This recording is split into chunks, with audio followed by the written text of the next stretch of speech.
Oh, yes, it is a Tuesday morning. We are back at it. He is Mark Malusis. I am Keith Irizarry. It is Moose and Keith, Better Sports Network. Got a lot to do. Moose is rocking the blue.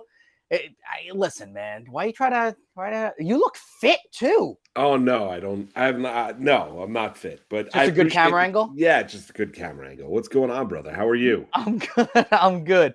Man, a lot has happened since we last were on the air. There were like Hall of Famers moving to different teams, and there are baseball teams like the New York Mets that are now one of the worst teams in baseball, it seems like. You've got the Cincinnati Reds who went through a run where they looked like they were the best team in baseball. Now they've lost 3 games in a row. Football stories galore. But I do think we start with the NBA, right? Because we got free agency. It'll officially begin, I guess you could say, on Friday when people can start signing or at least signing their sheets to go to other teams. With that, what did you make of Chris Paul, the Golden State Warrior? Yeah, I think it's great. I mean, honestly, I think it. I think for the Golden State Warriors, I think it's well, a couple things. Number one is they need to get Jordan Poole off the team, and he is off the team just from the sheer dynamic aspect of it.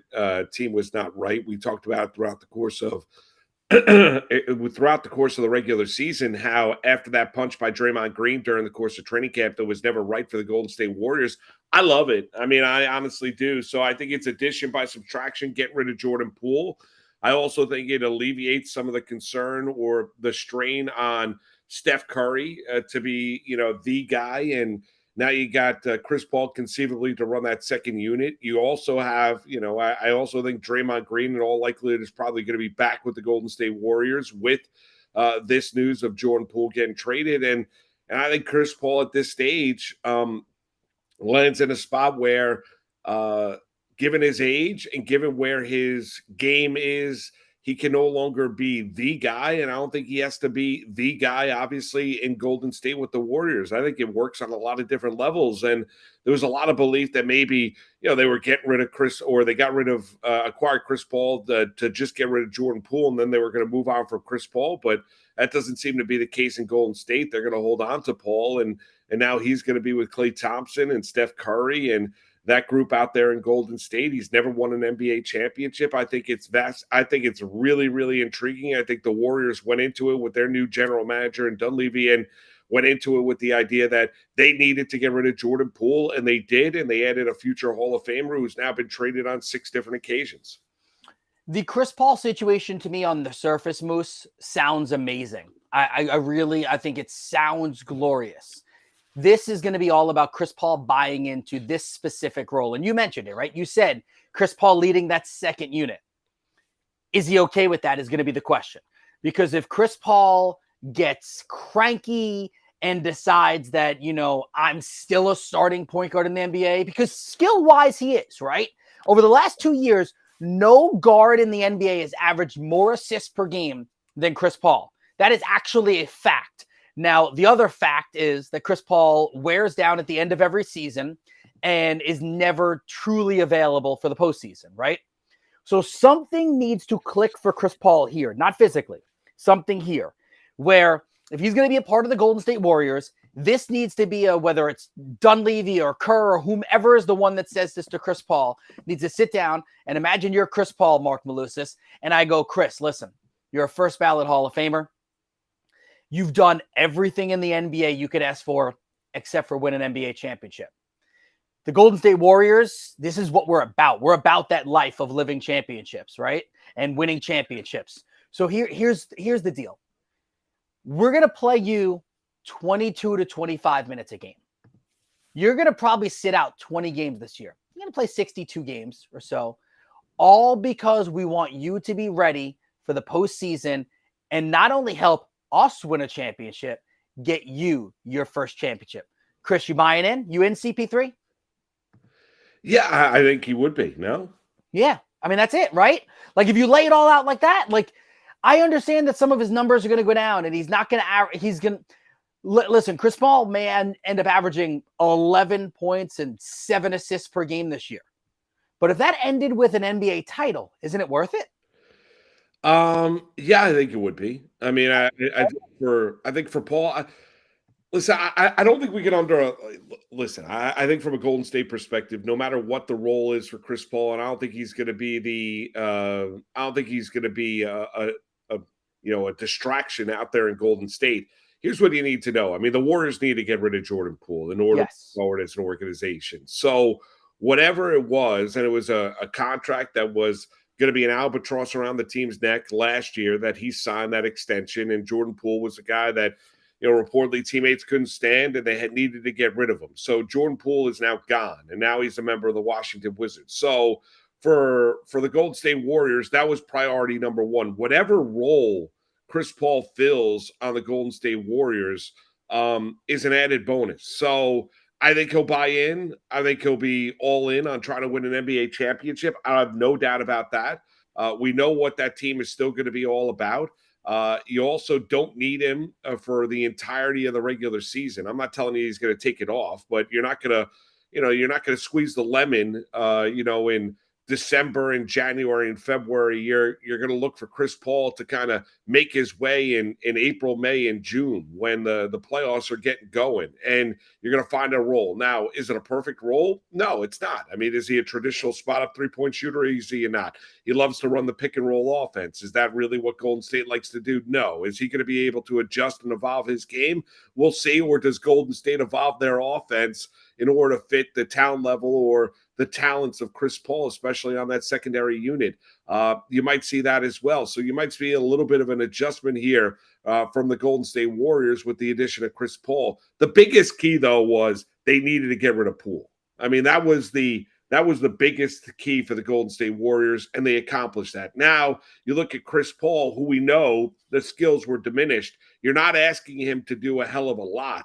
I think for just the nature and the team aspect and the buy-in out in Golden State, they needed to get rid of a guy that was clearly a distraction, clearly didn't bring the team together. I'm not putting it all on Jordan Poole, but still, I mean, Steve Kerr was never able to rally the troops a year ago. We talked about it and said that something seemed to miss with Golden State, especially with the way that their record was on the road during the course of the regular season. Get rid of Jordan Poole, like I mentioned before. I think it's addition by subtraction. How much do you think relationships in the NBA matter? I think they matter. Okay, cool. So with that, I would like to play some video here. Draymond Green, always outspoken. Here he is discussing Steph CP3 dynamic from the past and going forward. I don't like CP at all. Like, we don't have a good relationship at all, but I respect his hustle and I respect his IQ. He's smart as hell. And smart. And CP was kind of using, like, CP saw Steph coming up. And, once you start to get older in this league, you start to realize, like, okay, this guy is coming. Eventually, he may catch me because I'm going to start to decline at some point. And so I would kind of see CP kind of keeping Steph at bay, but yet giving him a stiff arm at the same time. Now, Steph, Steph ain't, Steph is Steph. Like, we all love Steph, right? He ain't cut like, he ain't got the street part to him. And so he ain't confrontational at all. He ain't confrontational. Exactly. And so with me coming from where I come from and the way I grew up, I'm kind of watching like, yo, he kind of rock with you, Steph, but he kind of don't. He kind of keeping you at bay. And so I took it upon myself to try to create division there. So obviously this was before the Chris Paul trade there. That's with, Steven Jackson on their podcast.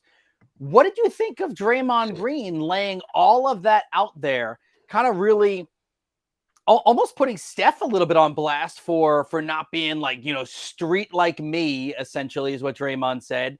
And then also saying that Chris Paul was playing both sides of the coin, right? Like, he was playing the I want to be your friend, but I also don't like you. Yeah, well, I could see that, but didn't Jordan do that, historically speaking? I mean, Jordan was a guy that, would look to, Jeff Van Gundy, Pat Riley used to tell John Starks all the time, he's not your friend. Don't make it out. He wants to take your heart. So, I mean, that's what competitors do. They want to maybe create a little bit of a soft spot, create that friendship angle or whatever it might be, and then then go for the jugular. I mean, that doesn't bother me, but I think at the base of it, he talked about the fact that he respects him. I mean, so he could talk about the fact that he doesn't like him or doesn't like the way that he handled Steph Curry. All of that can be worked out and ironed out as well over the course of time too, because I think Chris Paul is at a different stage of his career. And then I think Draymond Green is also at a different stage of his career as well. Let's not make it out to be that we got peak Draymond Green this past year with the Golden State Warriors. We did not. And, maybe he decides to obviously, if he wants to leave in free agency, but I get the relationship angle. I don't think it's as toxic as it was with Poole. And I think a lot of all of that stuff can go out there and be rectified. Yeah, listen, Curry's not, I can't speak to the street angle of Steph Curry. I'll just speak to the angle of, is Steph Curry like built like a brick? What? No, it's not. I mean, he's not. So are guys going to be able to be physical with Steph Curry over the course of his career? For sure. Is Steph Curry maybe not necessarily as street smart as others in the NBA? I mean, I can't speak to that like Draymond Green can. All I do know this is that the Golden State Warriors today or yesterday or the day before that or right after this deal went down with Washington, the Golden State Warriors are a better basketball team now after making that trade and bringing in Chris Paul, even with the baggage and the history with Paul and Golden State and Paul and Curry and Paul and Draymond Green. They're a better basketball team now than they were before that trade went down. I think I agree with you. One person who has been really outspoken about this, saying that they're not a better team, is Tim Legler. He's been all over ESPN, and every single time there's a discussion about this Chris Paul move to Golden State, he talks about how, Golden State wants to move fast. Chris Paul is not necessarily a fast guard anymore. Golden State wants to get out and run and shoot. Chris Paul is better in a pick and roll, and that's not something the Golden State does. But I'm with you on the side where, and I think we talked about, and I remember I've actually spoken to my 12-year-old son, Austin, about this too. All right, so when you get in fights, and all people at some point in their lives get in fights, and I'm sure whether you were 7 years old or 17 years old, Moose, I'm sure you've been in a fight. I have been in fights. Everyone's been in fights, whatever, right? There's a difference between getting in a fair fight and then moving on or getting sucker punched. And the thing that happened with Draymond and Jordan Poole, whatever Jordan Poole said, whatever Jordan Poole did that was the last straw for Draymond Green. Draymond Green sucker punched him. And Jordan Poole was never going to be able to put that behind him. They were never going to be able to be boys again. It wasn't going to happen. Now, there's a difference because, Moose, you and I, we go out, we push each other, we fight, whatever it is, and it's like a normal, we're angry at each other. You move on. It's fine. But you and I go out and I'm like, yeah, blah, blah, blah. And you just turn around and cold cock me in the face. I don't want to talk to you anymore. We're good. I'm done. I don't want to be your boy. I don't want to be your friend. I don't want to work with you. And that's where this was. So whatever Chris Paul brings to the table, it's going to be better than what Jordan Poole had for the Golden State Warriors last season. Wasn't going to work. Yeah, I mean, our boss Matt Deutsch is saying, didn't the Warriors' offense get much worse with Paul for Poole swap? I mean, but Poole did it? I mean, I don't know. I mean, Jordan Poole can score when he's on, but he was not good in the playoffs. No, he was terrible in the playoffs, and I think the offense is going to have to adjust here if you're the Golden State Warriors with Chris Paul. Listen, it works. I mean, I think we're both in agreement that it works. I think it adds another interesting and fascinating storyline in the NBA. I think for Jordan Poole, he also needed a change of scenery, so we'll see exactly what it looks like down in Washington. I mean, there's not much left there with Bradley Beal now, a member of the him and Tyus Jones is kind of a fun backcourt. It is, but they're still going to be terrible. No, I mean, they're going to be a bad basketball team. And after the deal that Washington made with Kristaps Porzingis, I mean, that was the other big move right around the NBA draft or a couple days before it was that, Porzingis going to Boston from Washington, Marcus Smart going from Boston to the Memphis Grizzlies, Tyus Jones and a second-round pick going to Washington. The Celtics ended up with 2 first-round draft choices, one this year, one next year as well. But they get Kristaps Porzingis, who they didn't have to sign into a long-term contract, who opts into his deal for $36.1 million. And Porzingis now gives the Boston Celtics a little bit of a different look. Listen, I think it's a little tough when you look at, I'm a huge Marcus Smart fan, and I'm going to always think about Marcus Smart being a Boston Celtic, but they haven't won an NBA championship. So if you're Boston, at some point in time, you got to look at it and say, well, things have got to change here. We got to do something a little bit different in order maybe to get us over the hump. And as good as Smart was 2 years ago being Defensive Player of the Year, he wasn't necessarily that as good this past year for the Boston Celtics. And they had become a team, honestly, Keith, where you basically knew the Celtics roster like the back of the hand. I mean, it was Tatum, Brown, Marcus Smart, Brogdon, White, Al Horford, Robert Williams. You knew the key components of Boston, whoever was coaching the team, whether it be Brad Stevens, Ime Udoka, or this past year in Joe Mazzulla. So you knew all of that when you looked at Boston. I guess they needed to do something to change things up, and now you throw in a guy like Porzingis into the mix for the Boston Celtics, and now you can give a guy that clearly can be an offensive, coming off a great offensive year, is a stretch big, can shoot the ball from the outside. I mean, it's going to be fascinating looking at Porzingis, Brown, and Tatum now moving forward for Boston. The issue for Kristaps Porzingis has never been talent, it's health. If you, in a vacuum, last year, Porzingis played 65 games, which the Boston Celtics would clearly take, averaged 23.5 points per game, 8.5 rebounds per game, almost 3 assists per game. He was blocking multiple shots per game, shoots 39% from long range, shoots 50% from the field, and played about 33 minutes per contest. Like, just do all the math.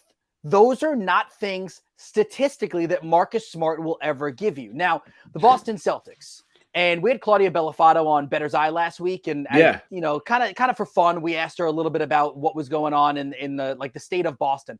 I think it was either Thursday or Friday of last week we had her on, the mind frame of the Boston fan losing Marcus Smart, and she said, "Listen, Marcus Smart was the heart and arguably the soul of this Boston Celtics team, but the Celtics fans understand that something needed to change, and if it wasn't going to be Tatum."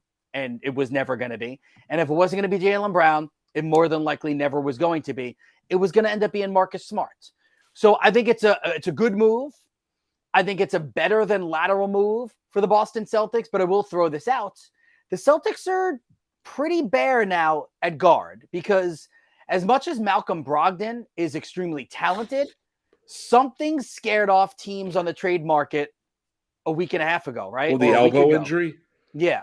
So something gave them pause into trading for Malcolm Brogdon. So you're left with Brogdon, Derek White, and essentially Peyton Pritchard. That's not a veritable who's who of guards. So they could struggle a little bit in the guard play, but if you tell me Porzingis, Brown, Tatum, those three are healthy, it's a hard trio to stop. Well, it is. And I think just for the sake, as I mentioned, Keith, I think they need to do something a little bit different. I do. I think the Boston Celtics looked at it and said, well, we can't continue to lean on Horford down low the way we're looking at it. Robert Williams is never 100% healthy. So we needed to do something a little bit different. And maybe this is a case where, Peyton Pritchard gets a little bit more burn.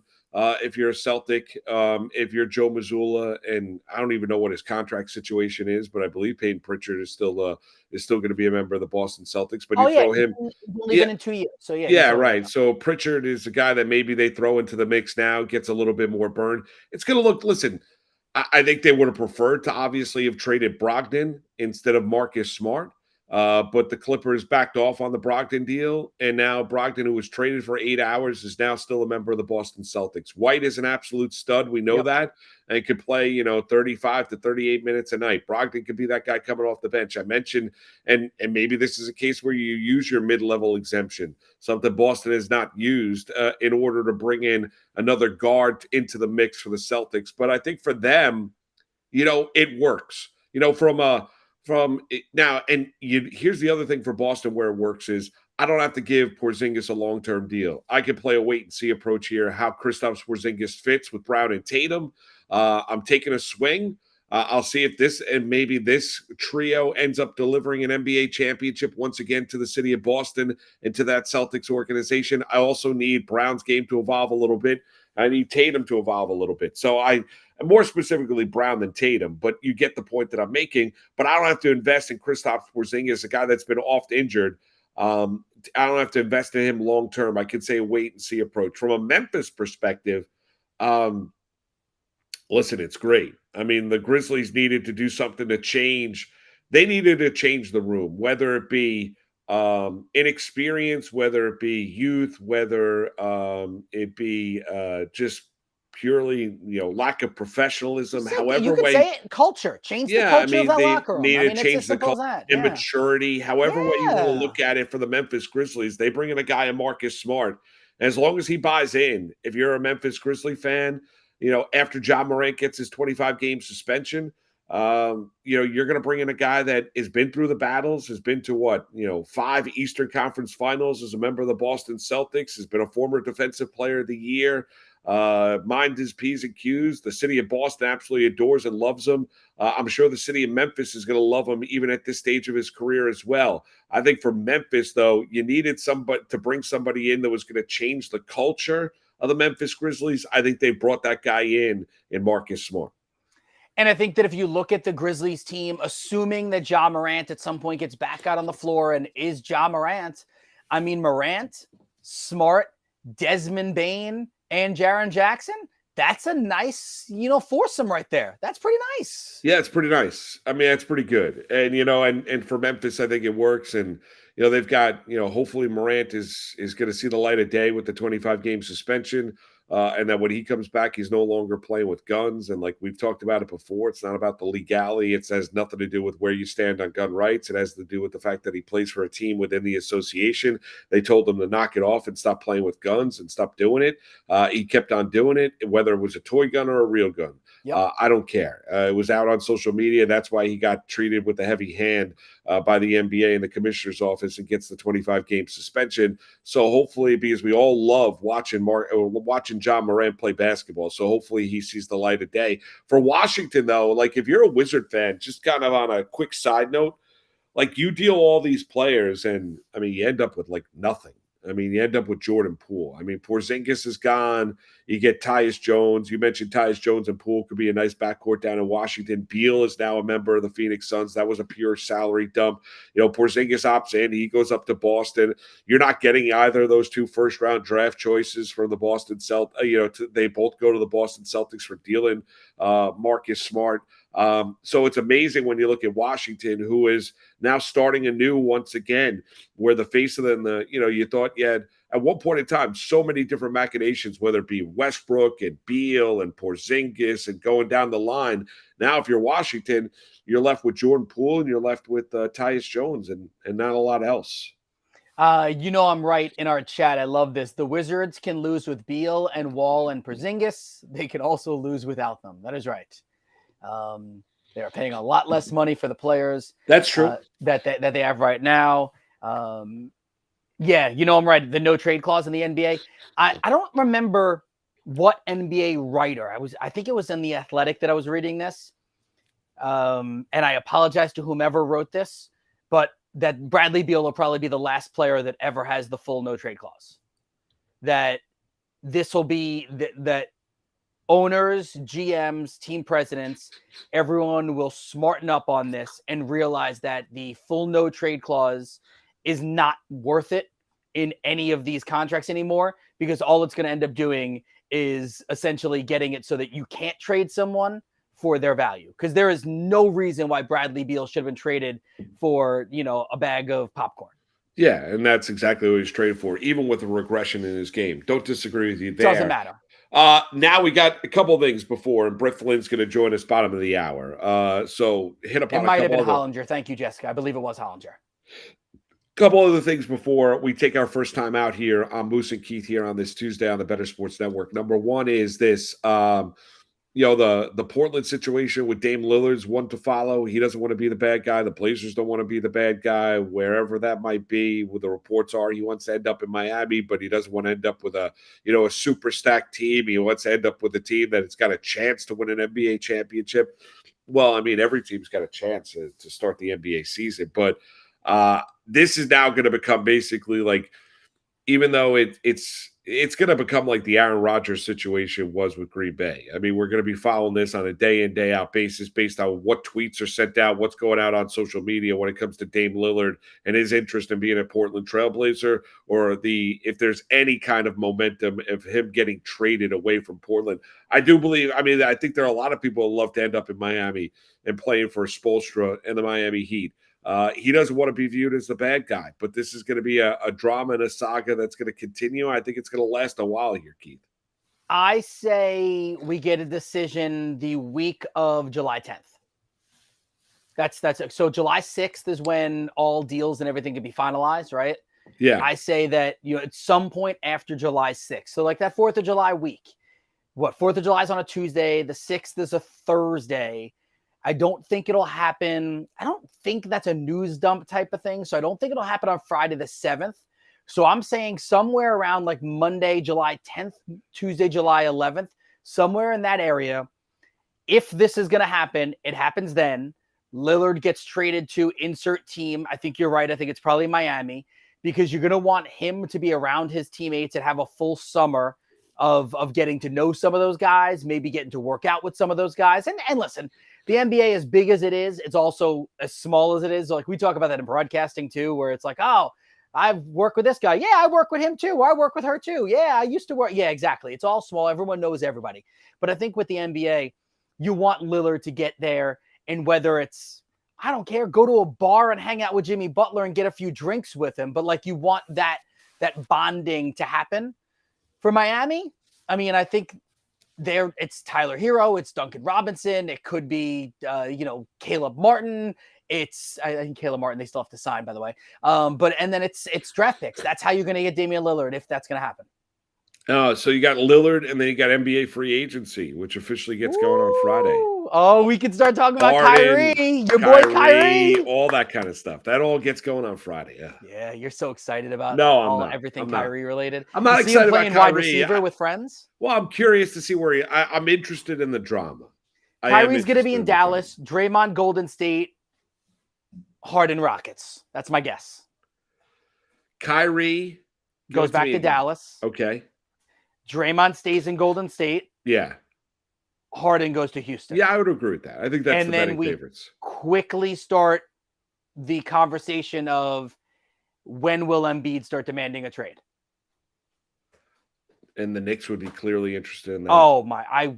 What wouldn't you give up for Embiid if you're the Knicks? Give it all up. Right? Like, honestly, if Brunson had to be a part of it, I'm fine. But I don't want it to be Brunson. I don't know. I can't give up Brunson. I would. For Embiid, I would. I don't want to. Yeah, I would think if you're the Knicks, you're giving up anything other than Jalen Brunson. And also, if you're Embiid, you don't want to come to New York to not play with Brunson. Like, right. If you're coming to New York, you want to play with a point guard to be able to get you the basketball. You want to have Brunson be a part of it. Oh, Brunson can't be a part of it. We can all dream, can't we? Things would be. Yeah. Oh, we can all dream. Well, unless you see James Harden go out there and respond, or the 76ers respond with not having him on the team. And what I mean by going out there. And I do think Tyrese Maxey's a guy that's going to be the second best player on that team. Yes. Yes. And he'll finally get a chance to really be that guy. Yes. No question. The Fantasy Alarm Fantasy Football Draft Guide, all sports subscription. Fantasy Alarm's all pro subscription has everything you need to win your fantasy football league, including the Fantasy Alarm Fantasy Football Draft Guide. I don't know if you checked that out. Dude, it is awesome. So many things there. Your cheat sheet, it's a one-stop shop for dominating your drafts, authored by proven fantasy winners. You can dive into these dynasty leagues, redraft leagues, best ball, more. It tells you everything that you need to know. $26.99, or you can get it for free with the monthly or the annual all-pro subscription to Fantasy Alarm. You can also start a 7-day free trial of Fantasy Alarm All-Pro. You get it immediately, the access, the draft guide, and you go to fantasyalarm.com for all of that. It is also, and we had Howard on last week, Howard Bender, and he was telling us as well. They're going to update it like crazy. So it's going to be like a rolling update. You're not buying it for $27 today and that's saying, okay, it's not like buying a magazine at Barnes and Nobles. Yeah. Nope. Oh, I did love me some Barnes and Noble. It was great. Who didn't love going to Barnes and Nobles and sitting there at like the magazine section, just like perusing for like 45 minutes? Yeah, they're still around. Borders is gone, right? I believe you're right. Yeah, yes. I think it's Barnes and Noble still around. Borders is gone. I used to like Borders too. Yeah, they were great. Like I remember going to the Palisade Center, Rockland County, and hanging out before you go see the movie. Let's stop at Barnes and Nobles, look around, get like a cup of coffee, whatever it might be, and Yep. check out. And then they'd have like especially this time of year when you had all the preview magazines. Love the You had preview magazine. oh my God, you had the Athlon, the college just football. waiting for Phil Steele to put his stuff Phil out. Steele. It's just amazing. It's just great. Those are great things. Yeah. Fantastic. Love it. Especially now. I mean, nowadays it's like everything changes in the span of a second. Yeah. And that's Transfer why going portal. digital is a great way to go. No question about it. Check it out. $26.99 monthly or annual all-pro subscription of Fantasy Alarm. But the Draft Guide, $26.99 is fantastic. Check it out, fantasyalarm.com. Britt Flynn is going to join the program next. He's Keith Arizari. I'm Mark Malusis. The show is Moose and Keith. We're here on a Tuesday right here, Better Sports Network.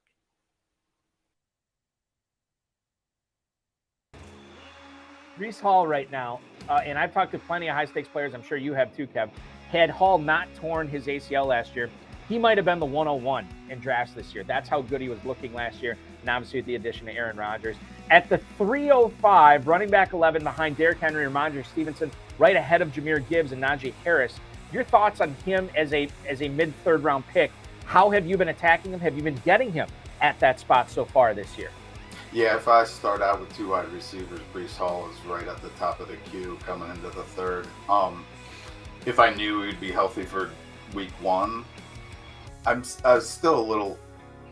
Well, he'd be going higher than the mid third. Right. He may go 101 or well, RB1 at least. Yeah. But I don't think we know that even if he's healthy in spring and the summer. Mm-hmm. I still like if I'm running a team, if I'm the coach, I'm bringing him back slow. Like he's on a pitch count. Like I want him for the end of the season because I got Aaron Rodgers for the playoffs, right? Like even if he's fully healthy, I would work him in slow. But that is actually what you want. Like he's still going to get the high value touches. So yeah, if we know he's healthy, he's a first rounder. So like if he's sitting there in the third, especially when I get two wide receivers to start, I'll take Hall all day. Yeah, it almost makes you think that the uncertainty with Breece Hall has made him unfairly fall too far, right? Like right. Because we're talking about the team here in June. They're still hoping that he's ready for week one. This is not, oh, we'll see what happens. Oh, we're taking it day by day. Oh, we're liking how he's coming along. No, they still think by week one. And the fact that we have that timeline, I think, maybe bumps him up, especially as the drafting season gets deeper and deeper here in July and August. Maybe we start seeing him go up the boards as well.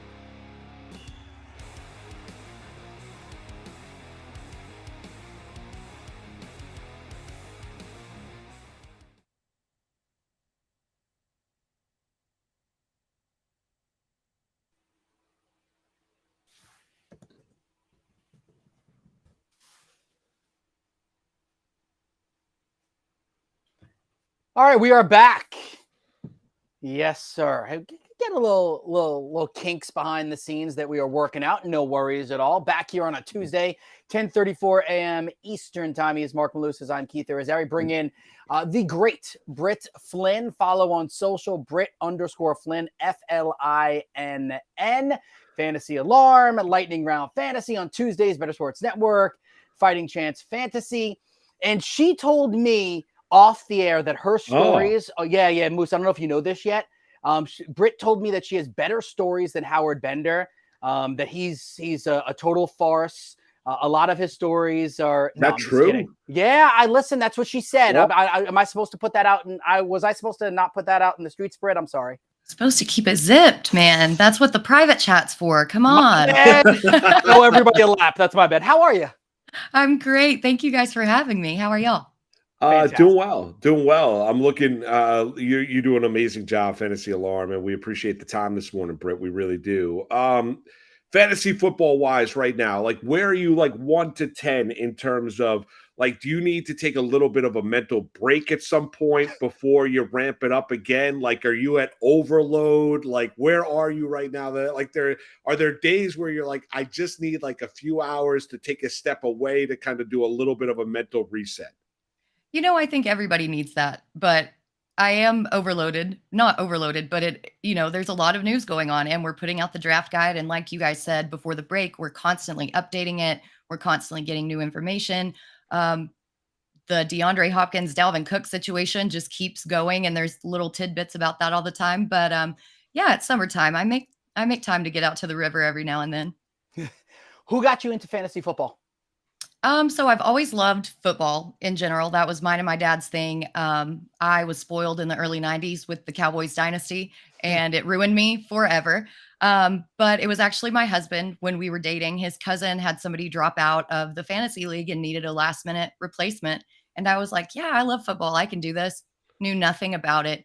Jumped in and my husband's giving me the rundown about, you need to take running backs early. This was back when running backs actually went in the first round and people didn't practice zero RB. And I kind of drafted that way for the first part. And then I just went off the rails and I was like, I'm going to do it this way. Ended up making it to the finals. I still believe the only reason that I didn't win the championship was because that was the week that Tony Romo got hurt. Oh, And yeah, and it cost me the championship, but I was hooked after that and it's been going ever since. Moose, let me hop in really quick. Isn't it crazy how, like, in this fantasy world that we all are a part of, and we're in all these leagues, you always remember like a certain player or a certain game that in your mind screwed up a season. Like I had one where a touchdown got called back that Tyreek Hill had in Kansas City, and I ended up losing that championship that week.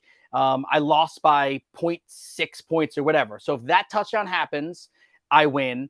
And then that was also, I believe, the same week where Beast Mode caught one and then flipped it back and lost a point and a half or whatever it was because it went negative, went back 15 yards or something like that. So yeah, those two things stick with you. It's crazy. Fantasy world is awesome, but also stinks sometimes. Yes.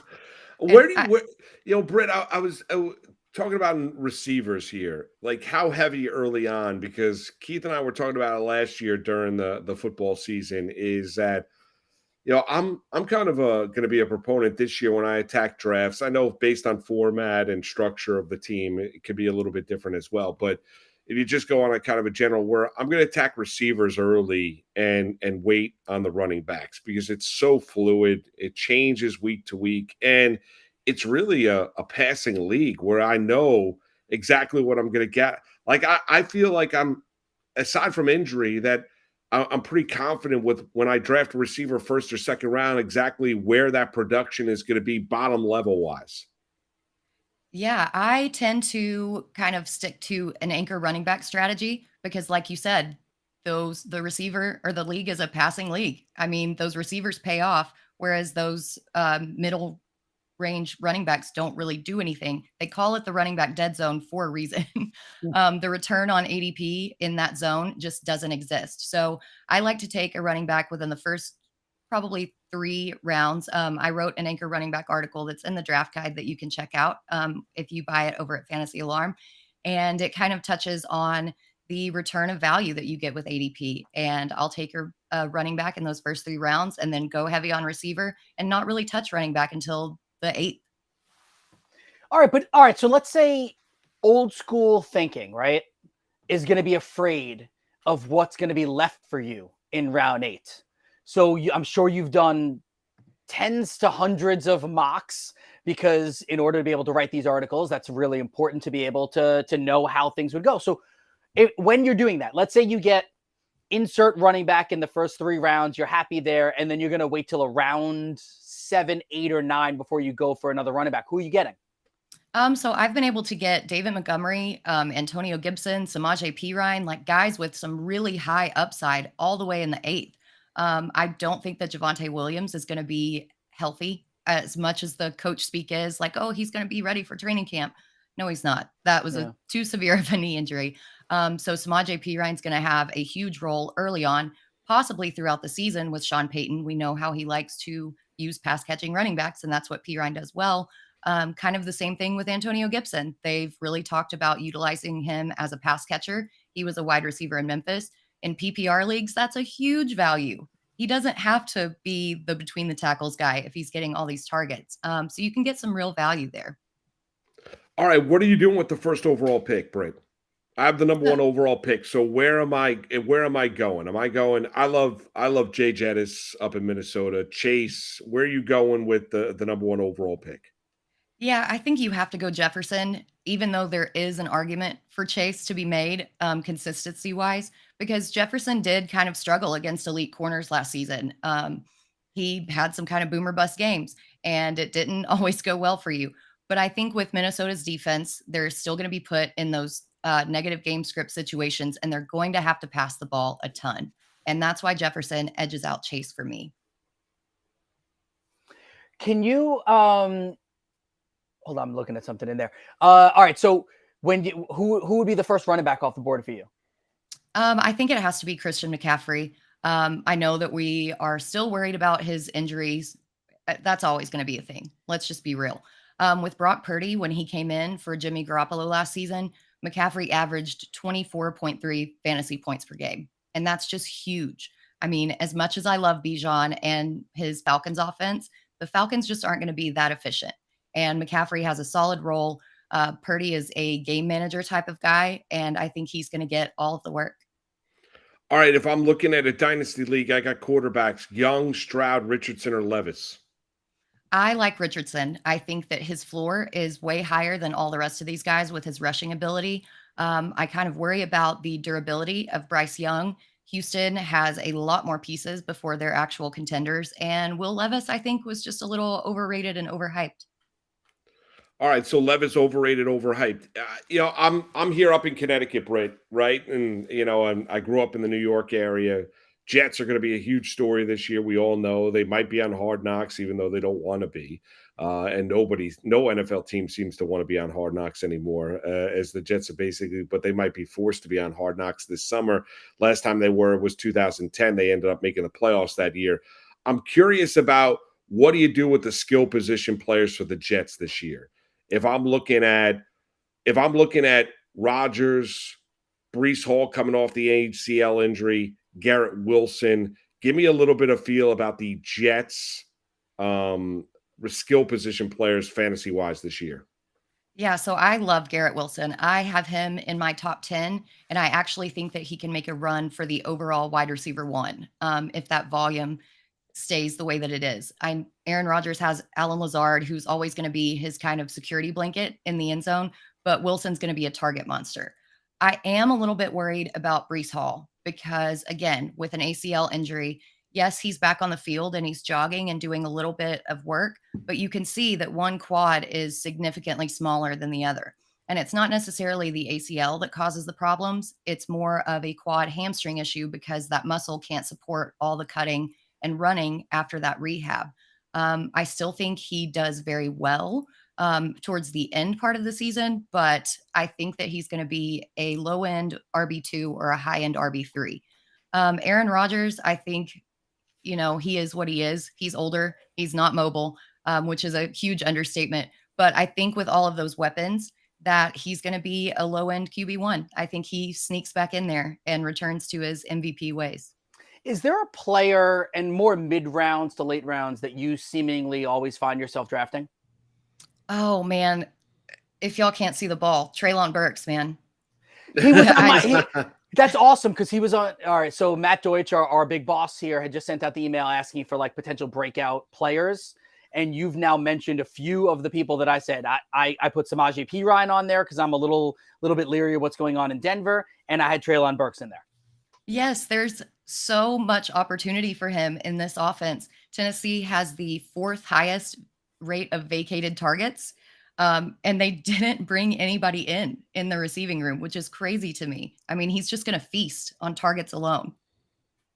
All right, so who else, though, if I'd ask you, Britt, besides Burks, who else do you think is someone we're forgetting about right now or flying under the radar that you think could have either a bounce back or a breakout season this year?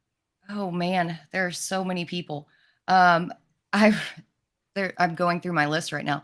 I think that Drake London's kind of flying under the radar. Christian Watson is going as wide receiver 20, and then London's going all the way a whole other round later. I don't really understand why. We know what we've got with Drake London. We've seen him in action. We don't really have that with Jordan Love and with Christian Watson. And I think that London and Desmond Ridder have formed this connection. And you could tell it when Ridder took over for Mariota last year. London averaged over 83 yards a game, which was in the top 6 of all wide receivers if it would have been season long. So I really think he takes a big leap too. All right. Moose and I compiled a list of like either or types of questions here. So I'll go first. Dalvin Cook or DeAndre Hopkins for the 23 fantasy season, knowing that you have no idea what team they're going to play on, who would you draft? I think I still have to go with Hopkins. It's a passing league. He's a deep threat. He's still got it. He's going to put up more PPR points than Cook this season.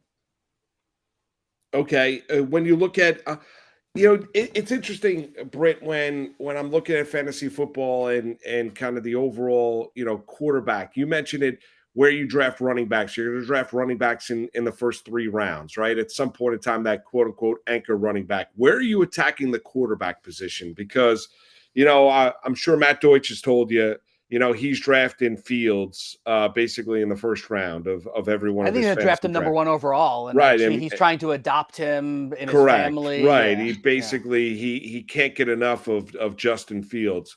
But if we put a, realistic approach here to drafting fantasy teams, when you look at, I'm not knocking, I'm just kind of poking fun of Matt, but it's fun for us to do. Yeah. Where do you draft quarterbacks from your perspective? It kind of depends on the build that I'm going for, but typically in round 4 or 5, you can get just as much return, I think, in that range with a Lamar Jackson, a Joe Burrow, a Justin Fields, as you can with Mahomes or any of the other top 3. I don't necessarily like waiting.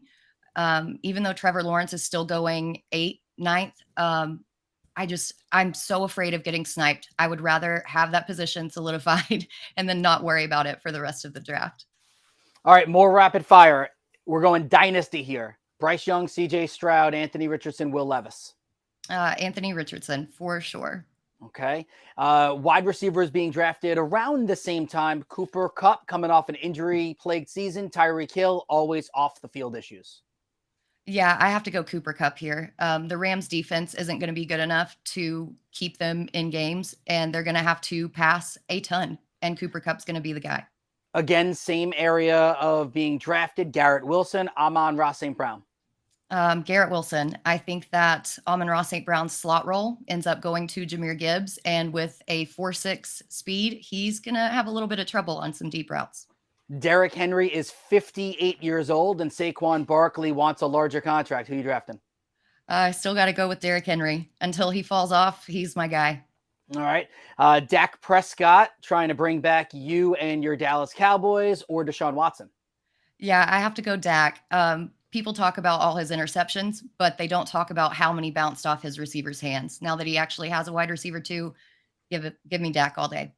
All right. And just a league setting thing for you. Do you want defenses in your fantasy football league or no?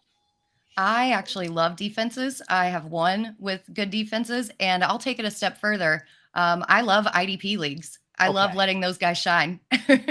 I'm okay with IDP. I thought you were about to say that you want kickers too. And I was about to say, Burnsy behind the scenes, let's let Britt go. Get her out of here. Get her out of here. No to kickers, correct?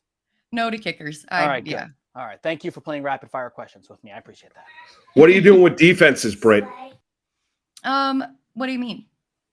Are you a proponent? Because Keith is not. Keith, it doesn't Two like thumbs defenses, down to the defenses. Doesn't like kickers. Where do you feel? Random. What's your take on fantasy defenses, fantasy kickers? So I don't necessarily like kickers. I think that it's just the ceiling and the floor is just non-existent, and it's annoying to have to deal with bye weeks with kickers. Defenses, I think, do have some upside, and they kind of throw in another level to the game. A few years ago, I ended up going to the finals with the Patriots defense because they would score like 30 points a game because of their interceptions and fumble recoveries and touchdowns. And that was really fun. So I like to take defenses a little bit earlier. I don't wait until the very last round just to make sure that I get one of the top ones. But yeah, I kind of enjoy it. All right, Jessica Brand, one of our favorites, She hates them both, but I do love the kicker's position in the real game. Silly and fantasy IDP is great. What is your IDP strategy? So this sounds kind of counterintuitive, but I like to attack players on bad teams because their defenses are going to be out there all the time and they're going to rack up the tackles. I don't like going for the shutdown corners because nobody targets them. You kind of have to go for the middle range guys to be able to get that return on tackle and build those points. As far as defensive linemen, all in. Give me the guys with the sacks. I don't care about tackles. Just give me the sack machines. Who do you think ends up being, Britt? Final one for me would be this: who do you think is your biggest disappointment? Fantasy football. Everyone loves to see the breakout. We ask you, which rookies, whatever. I'm going to ask you, give me one or two guys this year that you think will underperform. Christian Watson for sure. At wide receiver 20, we kind of touched on him earlier. We don't know what Jordan Love's got going on. I don't think that LaFleur can run that offense. And they're just one of the worst teams in the NFC North, quite frankly, now. I also think that Breece Hall's going to underperform. People are drafting him at RB. I'm afraid of him too. Yeah, and I hate to say it because he is so talented, but I really just don't think he gets on the field. And now there's talk about bringing Dalvin Cook into New York, which tells you all you need to know about his health and how they feel about their running back room. Hey, so when we had Howard Bender on last week, I'm going to bring this all full circle, right? Made a joke as we led you in. So he talked to us about how he's been to a Lil' Kim concert, whatever. So, all right, give us a concert that maybe people will be surprised that you went to, or, your favorite concert you've gone to. I love music. Yeah, I don't think that anybody would be surprised about any concert that I've ever been to because I love everything. I used to work at a music venue for about 5 or 6 years. So I've seen everything. It's so hard to pick out a favorite moment, but if I had to, there's this band called Steel Panther. They played Chicago Open Air Festival, which was at Bridgestone Arena or right outside of Chicago. They crowd surfed me to the stage, and I ended up on stage with 17 other girls for a song called 17 Girls in a Row. That is awesome. That is great. Yeah, it was really it was interesting. Before I knew it ended up in the air and just floated towards the stage, and and it happened. I've never crowd surfed. How was that? Oh, it's so fun. I love it. I've done it. I'm too old to do it now. I'm afraid to break a hip. Never too old, by the way. Yeah. Right? I'm just throwing it out there. Right. All right. And so are you trying to go to Taylor Swift or no? I would love to, but I just can't fight with the Ticketmaster crowd, for one. Yeah. And I've seen all the TikTok videos and concert videos. I don't think I could stand it with somebody screaming in my ear the entire time. Yeah. The last concert I went to, my wife and I, right before the pandemic, went to see Boys to Men at like a local venue. And it was like a smaller, like an intimate setting. The three of them can still flat out sing, and they put on a great show. That sounds awesome. Did the harmonies just give you chills like the entire time? Yeah, yeah. And then you find yourself singing along with every song because you know every song. And then you also realize that you should stop singing because they're a lot better than you, and I should just be sitting there listening. But you're having so much fun, so you have to sing. Yeah. And the other cool one that we did before he was like a thing, my wife and I went and saw Ed Sheeran. Oh, like my gosh. That was 9 years ago. Like before, like it was just as the Ed Heads or whatever they were called was just starting to be a thing. We were clearly too old to be at that concert, or not. I don't know. Never too old. You just said never too old. Never too old. You just made me feel better. It was a great concert. It was a blast. We almost went to see him again 2 weeks ago. We were going to go to the Meadowlands to see him. See, you just reminded me of one that I had completely forgotten when you brought up Taylor Swift. She did a campus tour when she was 16 and released her debut album. She played at Harding University in Arkansas, and I saw just her and her guitar. She waited after the show to hug and take pictures with every single person who wanted to, like the coolest thing ever. And I just completely Forgot about that one. That is great. Dropped on my guitar, the only one that keeps me wishing on a wishing star. You didn't know I knew that, did you? I'm Moose? proud of you, little Swifty here. There you go. Keith's very good with the music. He really is. He's on top of it all. Britt, you're awesome. We appreciate Britt, it. we used to do a fun thing with Thank Moose you so early much. on in the show where we would play music and I would just go, Moose, who is that? He goes, I don't know. I'm not sure. I know that he's like, I know the song. I don't know who sings that. He's No like, idea. He would just go Jack Harlow. Oh my gosh. Every single time. It's always Jack Harlow. It always can be. I love it. Britt, you're awesome. We appreciate it. Continued success, and thanks a lot for the time this morning. Thank you guys for having me. You Great got stuff. it. Thanks, Britt. There you have it, Britt Flynn. Check out Fantasy Alarm's All-Pro subscription. It's everything you need to win your fantasy football league, including the Fantasy Alarm Fantasy Football Draft Guide, cheat sheet, one-stop shopping for dominating your leagues, authored by proven fantasy winners like Britt Flynn. You can help with dynasty leagues, redraft leagues, best ball, and more. Purchase for $26.99 and get it free with a monthly or annual All-Pro subscription to Fantasy Alarm. Start your free 7-day trial to Fantasy Alarm and check them out right now, fantasyalarm.com. We got a new game coming up straight ahead, do we not?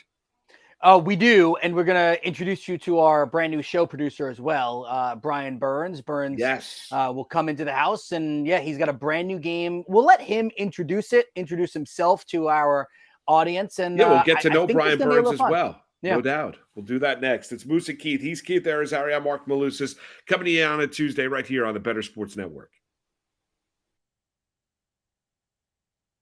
I feel like this is a quietly contentious point in Dynasty Fantasy Football, what it means to actually be rebuilding. Some people say you should never truly be rebuilding. How do you view the rebuilding versus competing dichotomy in Dynasty? So I will be the first person to acknowledge that my preferred format of fantasy football is just redraft. The years that I have played Dynasty, it has been I've drafted a win now team because I've seen people that have just gotten into the cycle of rebuilding and thus they just don't make any progress. So if you're rebuilding for the 5th year in a row, I just, I don't know exactly how you get out of it, but yeah, it's definitely something that can happen. And a lot of people, especially when we come out of the NFL draft, everyone's just instantly shipping off, draft picks and everything. So, I mean, it's definitely something that can happen. Joey, do you feel similarly to it? Do you feel like you see people getting stuck in the rebuilding loop? I mean, I would say people that try to rebuild in the beginning of seasons, of their fantasy seasons, I see them get stuck in that rut. I would really try to only ever rebuild if I knew I was going to miss the playoffs. Like, I'm always trying to play to win, even if it's maybe I don't know. I think my big thing is the word rebuild is a much shorter time frame than I think most people say it should be. Like, they look at rebuild as like 3 years out competing. Rebuild, you're looking to compete next season. You know what I mean? Like, if you're doing it now, you're looking to revamp, and maybe there's a one season where you ship it off, but that very next season you should be competing. If you're doing it like that, I'm cool with it, but you got to have a plan, not just keep getting the young players, keep getting the draft picks. Otherwise, you end up like Tim. Maybe not like Tim who gets a bye, but you make the playoffs, you're in that like 4 to 6 range every year, just hovering in the middle. Nothing ever gets better, nothing ever gets worse. I think I play like you in Dynasty, Simon. I play in 3-year windows. 100%. That's my go-to. And with the rate at which Dynasty leagues turn over, you should really only ever play in a 3-year window.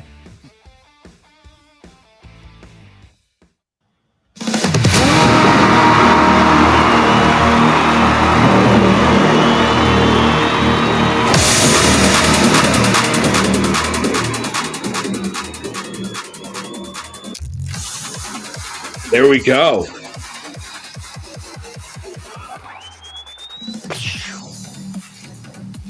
Woo! That got me fired up. Well, we should bring him in, our new producer. Yes. That is a new intro. There you go. Love that. Brian Burns is our new producer. Do you feel like you want to call him Brent Burns? A little bit, yes. Right? I mean, yes. He's bearded also. He's bearded. Not as bearded. big of a beard, no. No. I want to call him Brent. I'm not going to. I think we're going to call him Burns or Burnsy. I feel like those are the two Just really good nicknames for him, right? I think those will work. I like that. Burns or Burnsy or Brent Burns or however. He's good. I mean, I want you to call him Brent. You want me to call him Brent? Can you intro him as Brent Burns just for fun? Sure. Let's welcome aboard our new producer. That is Brent Burns. Brent, how are you? Hey, doing good, guys. I go by Brent. Hey, you, whatever you want. All right, Burnsy. So you're going to be with us now. You are producing the show. What was your biggest fear of working with the legend Mark Malusis? Because I mean, it's a daunting task to work with the legend that is Moose. He's so scared he can't even talk. You see this? Yeah, I can't hear him now. Can't hear him. He's afraid to speak right now. Oh, sorry. Yeah, anyone named Moose, gives me caution. Oh, there you go. Very nice. He's won like 9 Emmys, I think, I've not won 9 Emmys, but yes. Brian, listen, welcome aboard. We're happy to have you. And we got a new segment we're going to be doing today. And you had to be nervous working with Keith Arizari as well. Very demanding. Yeah, for sure. I was warned about him before. Yeah. Everyone was like, look, just tread lightly around Keith. He's a good guy at heart, but he's really, really tough to work with. Yeah, really tough. Makeup. Where are my green M&Ms? Oh, anyway, sorry. What? But we got a new show. We got a new, not a new show, but a new segment we're bringing to the show today, correct? Yes. So this time of year, there are so many trash stories from the NFL that come out. It's hard to tell, what's true and what's not. So I figured we'd bring out the Moose and Keith BS detector, and you guys can tell everyone. Beautiful. I love it. I like it. Do we have sound effects for this, or do you need my help? Well, I'll need your help this week. All right, check this out, because I got this. So if it's BS, it'll get that. All right. Okay. I like it. All right, first on the list. Last season, with Aaron Rodgers at quarterback, the Green Bay Packers finished 3rd in their division, behind the Vikings and the Lions. Yesterday on Good Morning Football, Packers offensive lineman Elton Jenkins said, winning the division is always the standard. It's always the standard in our locker room and in our building.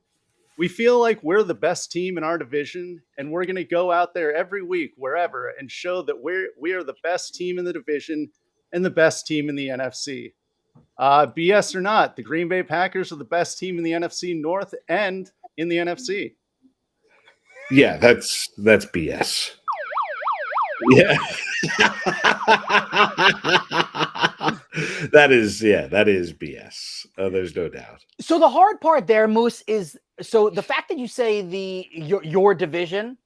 All right, listen. The Lions, I think the Lions are really good. I don't know if they're world beaters, right? The Bears are going to be better this year. I don't know if they're world beaters, right? And then you look at the Packers, and they're good. So, like, if you wanted to say best team in division, I don't know if I would have hit this as hard. But the best team in the NFC, correct me if I'm wrong, actually, Moose, you know what? Well, I understand confidence. I mean, what do you want to say? I mean, the very fact is that players are going to speak confidently about their team. In the NFC. It's going to play out on the field as well. I mean, over the course of time, that's where it's going to play out. So if you're a Green Bay Packer, don't you want to speak to confidence? What do you want to? I mean, if you're looking at me, you're going to say to yourself, well, as a member of the Green Bay Packers, well, listen, the Eagles are better, the 49ers are better, all this. I mean, just from the competitive nature of a professional athlete, they're not going to go say that. They're not going to go do that. So I get that, but from the outside, we're all not members of the Green Bay Packers. So from the outside, yes, you could look at them potentially. Whether or not Jordan Love can play or not, well, that remains to be seen. We have not seen him play consistently, and he's now the starter in Green Bay, replacing Aaron Rodgers, who's now a member of the New York Jets. But from the outside looking in, no. I mean, listen, the Eagles are better, the Cowboys are better, the San Francisco 49ers are all better than the Green Bay Packers. You can maybe make the argument that the Minnesota Vikings in their own division is better than the Green Bay Packers. Nobody in the South. The South is a terrible division. I think the Lions are better than the Packers also. And the Lions might be better than Green Bay as well. They showed it the last game of the year up in Lambeau Field, walking in with nothing to play for. And Dan Campbell and the Detroit Lions went out there and beat Green Bay. So now, all right, Burnsy, just so we know, because this is the game that you came up with. So what was the alarm enough, or do you need a number from us, like a scale of 1 to 10, 10 being the most BS? Yeah, why don't you give me a number too? I'm going to give you a 9.5. Yeah, I'd give you an 8. All right, what's number 2, Burnsy? All right, number 2. Lot of stuff coming out of the NFC North. Louis Riddick went on ESPN and praised the Lions for how they have constructed their team. Riddick said, "I believe that Detroit is poised to make a huge, huge leap this year and be a major, major player in the postseason. And one of the primary reasons is because I believe Jared Goff has found the best situation for him now. I think he is going to take another step this year, and you're going to see it manifest itself in them being in the NFC title game. The Detroit Lions will be in the NFC title game this season. BS or no?" NFC title game? Man, way to really, yeah. They're not going to be in the NFC title game. Now, Moose, I'll go first on this one. I think they're going to be a playoff team. They won, 9 games last year, could have gotten into the postseason, did not. I do love the situation for Goff. I think it is set up for him to win. I think Jahmyr Gibbs is going to be a really solid NFL running back. They brought in a few other pieces as well. Amon-Ra St. Brown, I love him. Target monster. Jamison Williams going to miss the first, 6 games because of the gambling scandal or whatever you want to call it. It's a top 5 offensive line in football. But NFC Championship seems excessive. Let's start with making the playoffs, and then let's go from there. Yeah, title game. I think Detroit's a contender. Like when Burnsy's going through that and talking about the, Jared Goff taking another step forward this year. Yeah, I could clearly see that. I think Jared Goff and Detroit just works. I really do. I think you saw him step forward last year. I think you could continue to see a step forward this year. I like the fact of what they're doing with their skill position players out there. In Detroit, the offensive line has improved. Dan Campbell seems to have that program on the up and up. And after Jamison Williams serves his suspension, I think he's going to be an absolute stud at the wide receiver spot. With all of that, no, I mean, the 49ers have shown you they can win with a myriad of different quarterbacks. San Francisco's better. The Philadelphia Eagles, there's not going to be this great regression in Philadelphia. At some point in time, you would think the Dallas Cowboys are going to finally be able to get it right here and maybe go on that kind of a run. I'm not telling you that Detroit's not one of those kind of sexy under the radar teams, but I would say that I'd say the BS meter is probably about a 6.5 or 7 for me when I'm talking about them being in the NFC Championship game. I'm not telling you it's an impossibility. Otherwise, it would be a 10. I think there's a shot for Detroit to get there. I just don't think it's a particularly good shot. If Burnsy had you said playoffs, my BS meter would have been at 2. But because you said NFC Championship game, I will go 7.6. Hit the siren. All right, next on the list. It's from a Yardbarker article by Clark Dalton. It says, former Cowboys offensive coordinator and current Los Angeles Chargers offensive coordinator Kellen Moore is supposedly already turning heads at minicamp. Chargers head coach Brandon Staley told reporters, "I left the practice field of the last practice of minicamp saying that was the best throwing session that we've ever seen or that we've ever had since we've been here. I left the field saying this is exactly why we hired Kellen." Later in the article, Clark Dalton of Yardbarker says, Herbert should flourish under the sharp offensive mind and develop into a bona fide MVP candidate. Justin Herbert will be a bona fide MVP candidate with Kellen Moore at the helm of the offense. BS or no? To me, it's not. I don't look at this as BS at all. I think Kellen Moore is. I'm not telling you is this the cat's meow when it comes to offensive coordinators in the National Football League. I love Justin Herbert. Who doesn't? Love what they have at the skill position players out there in Los Angeles. Don't necessarily love Brandon Staley as a head coach with some of his decisions in game and his game management choices. But yeah, I think Justin Herbert's going to be a guy that's going to be an MVP candidate. I think Kellen Moore is a guy that could probably get the best out of Justin Herbert out of Los Angeles as well. So I don't look at that as being I look at that as a 0 BS meter. Everything's positive when you look at everyone's in the best shape, everyone's looking good. I get you. There's a lot of those stories coming out of NFL teams, coming out of mini camps or OTAs and going into training camps, and everyone's kind of, spinning every single story positive. But I think Justin Herbert's the truth, as a lot of people do, and I think Kellen Moore in Los Angeles is going to work. Justin Himbert, exactly. Justin Himbert is there. Did you get that? Did you guys catch that? Himbert. Yes, we got it. Yes. Doesn't necessarily mean it was good, but we got it. I just wanted to. I'll bring it back just in case you guys didn't catch that. No, we got it. We got it. Because he's him. Yeah. Okay. Yes. Someone like that's repeating a joke that nobody laughs at. And Kamal Murray. Yes, that one worked. All right, good. Thank you. All right.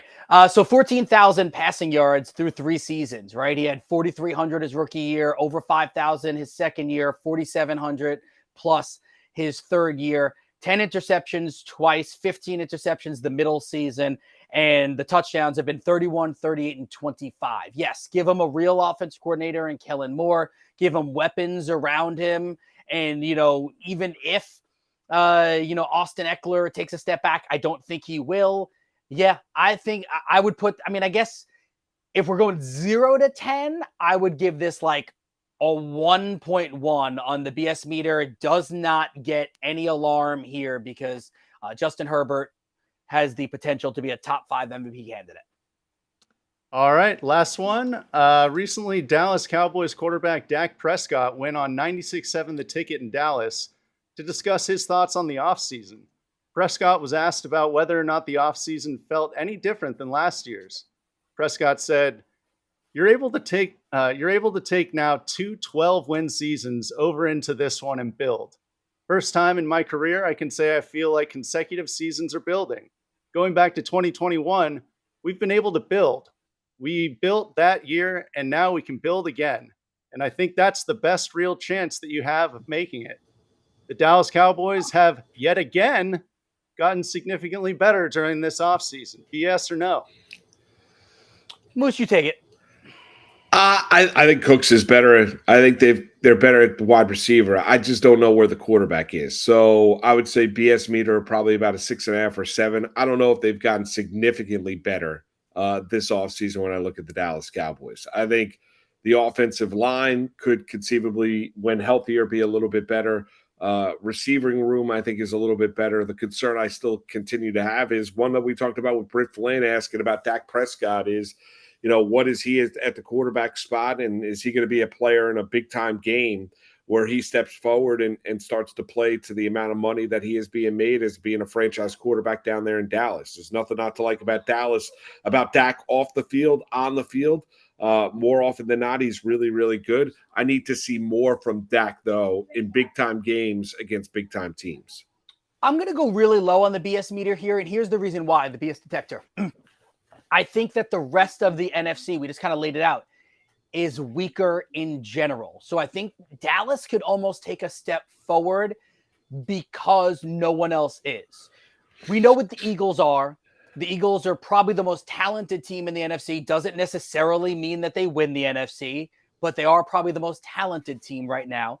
The Niners, if they figure the QB spot out, which is an odd thing to say, everything else on that roster leads you to believe that they can win a Super Bowl. And then where else do you go? Dallas is probably in the mix to be the 3rd best team. So I'll go 0 or 1 or 2 or whatever on the BS detector. I know Better Boss puts in there Tony Pollard won't hold up without another running back taking part. It's another great point as well. When you look at Tony Pollard, is exactly what is, we all love Tony Pollard, but he's coming off a really significant injury in that playoff game against the San Francisco 49ers. So what exactly is Tony Pollard this year? I still think Zeke is coming back. And can he hold up? I still think Zeke is coming back. I think they're going to re-sign him. Yeah, but what is Zeke right now? He's a guy that can carry the ball 9 times in a game. God bless. He gives you 9 carries. I think that can alleviate some of the stress on whomever your starting running back is. And that but he's so slow. Like, he's better as a short yardage running back. I mean, that's what Zeke Elliott is now. If Tony Pollard goes down to injury, he can't be able to replace he cannot replace the production of Tony Pollard at running back. He just can't. He's not there anymore physically at this stage of his career.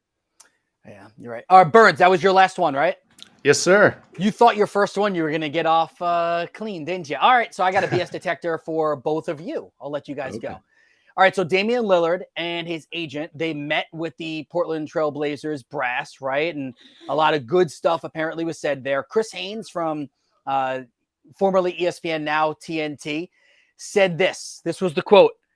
He doesn't want to be on a team where it's just 3 all-stars or 3 superstars. He just wants a team that has a shot.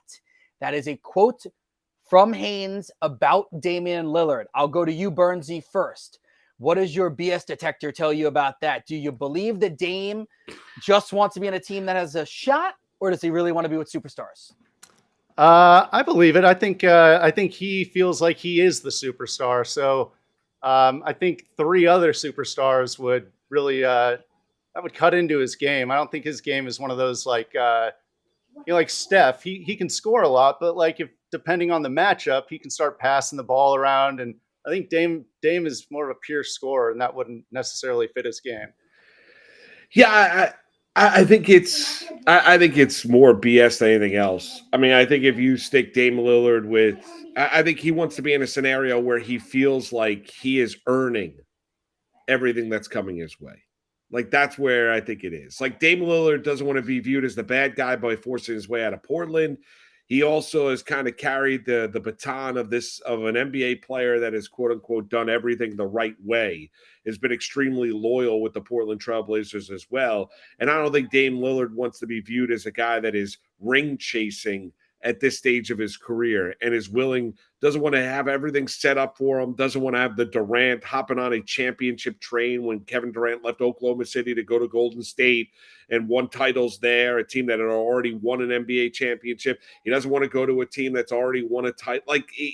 So Dame Lillard wants to be viewed as a guy that if he does go someplace else, it's going to be a spot where he still has to, quote unquote, earn it.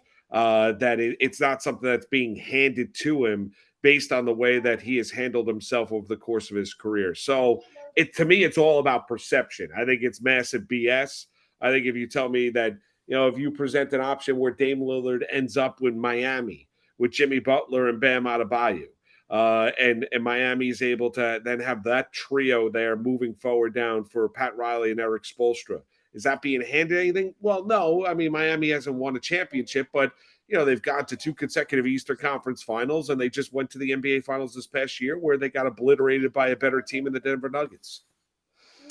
Burns, you ready for your rapid fire, essentially? Oh, this is going to be fun. We're going to have some fun with him, Moose. I don't know if you're ready for it or not. All right, here, yes.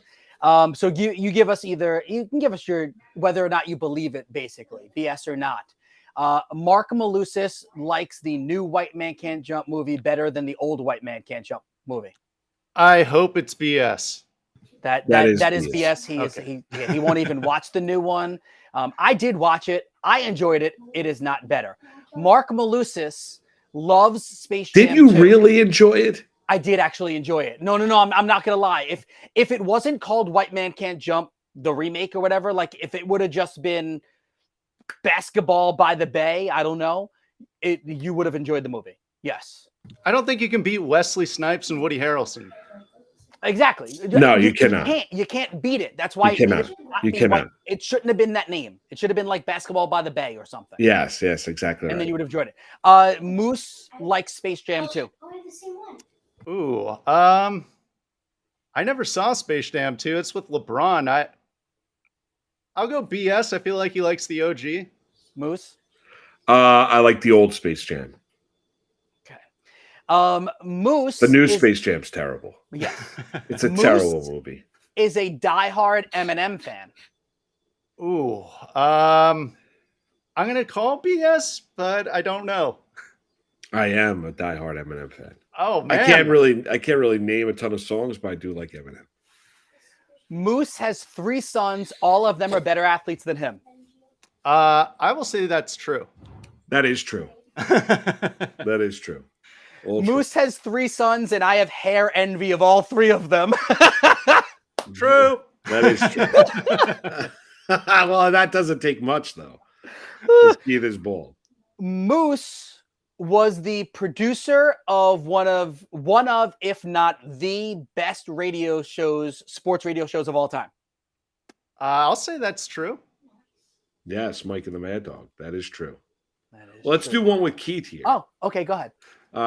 Keith was a former actor. Ooh, I could see it. I'll say true. There it is. Bring out the pictures. Oh, we see have them? headshots. He has headshots. He has Oh, headshots. wow. Look at that. Man, Look that at hair those. looks great. I mean, look at the hair. How old were you again, Keith, with those pictures? 22. 22. There you go. I just graduated college. Just graduated Hofstra. Yep. By the way, were you part of the Hall of Fame speeches induction last night? Not for the sports with Willie Colon. No. Because mine was all broadcasting stuff when I entered the hall. Did you that go was out only to athletes. it? I didn't. I don't You did remember. No, I didn't. I Okay. could have. I did not. Okay. I Very should've. nice. Hofstra, they have one of the best broadcasting programs in the country, right? Yeah, I mean, it's right up there with Syracuse. I'd like to believe. Yes. Yeah. I had a program director back in San Francisco, Jason Barrett, and I think his son goes to Hofstra now. He does. In the broad. Yeah. Yeah, Jason is what is it? What is his website called? BS something? BSM? Barrett Sports Media. Yeah, Barrett Sports Barrett Media, Sports Media. Yes, Yeah. correct. Yeah, actually, when his son was going to Hofstra, he had sent me a note just telling me that his kid was going there, and I had given him a few people to contact over there. Nice. I love Jason. Always been really good to me. Yeah, I don't know him that well, like just through Facebook and social media related stuff. But yeah. All right. Well, Bernsey, welcome aboard, brother. We appreciate it. Happy to be here, guys. Let's get it. Yeah, let's get it. Is right. Dave Barnett's. Yeah. And that segment, BS or no? No BS. That was awesome. That was good. That was good. Good Yeah, segment, fun. no doubt. We got to get into a little hard knocks. We'll do that next. Okay. We'll take a quick time out. Dave Barnett, do a little golf. Will join us bottom of the hour as well. Get into whether or not hard knocks should be a thing anymore when it comes to covering NFL teams. We'll do that next. It's Moose and Keith. He's Keith Arizari. I'm Mark Malusis right here on this Tuesday, Better Sports Network. I feel like this is a quietly contentious point in dynasty fantasy football, what it means to actually be rebuilding. Some people say you should never truly be rebuilding. How do you view the rebuilding versus competing dichotomy in dynasty? So I will be the first person to acknowledge that my preferred format of fantasy football is just redraft. The years that I have played dynasty, it has been I've drafted a win now team because I've seen people that have just gotten into the cycle of rebuilding and thus they just don't make any progress. So if you're rebuilding for the 5th year in a row, I just, I don't know exactly how you get out of it, but yeah, it's definitely something that can happen. And a lot of people, especially when we come out of the NFL draft, everyone's just instantly shipping off, draft picks and everything. So, I mean, it's definitely something that can happen. Joey, do you feel similarly to it? Do you feel like you see people getting stuck in the rebuilding loop? I mean, I would say people that try to rebuild in the beginning of seasons, of their fantasy seasons, I see them get stuck in that rut. I would really try to only ever rebuild if I knew I was going to miss the playoffs. Like, I'm always trying to play to win, even if it's maybe I don't know. I think my big thing is the word rebuild is a much shorter time frame than I think most people say it should be. Like, they look at rebuild as like 3 years out competing. Rebuild, you're looking to compete next season. You know what I mean? Like, if you're doing it now, you're looking to revamp, and maybe there's a one season where you ship it off, but that very next season you should be competing. If you're doing it like that, I'm cool with it, but you gotta have a plan, not just keep getting the young players, keep getting the draft picks. Otherwise, you end up like Tim. Maybe not like Tim who gets a bye, but you make the playoffs, you're in that like 4 to 6 range every year, just hovering in the middle. Nothing ever gets better, nothing ever gets worse. I think I play like you in Dynasty, Simon. I play in 3-year windows. 100%. That's my go-to. And with the rate at which Dynasty leagues turn over, you should really only ever play in a 3-year window.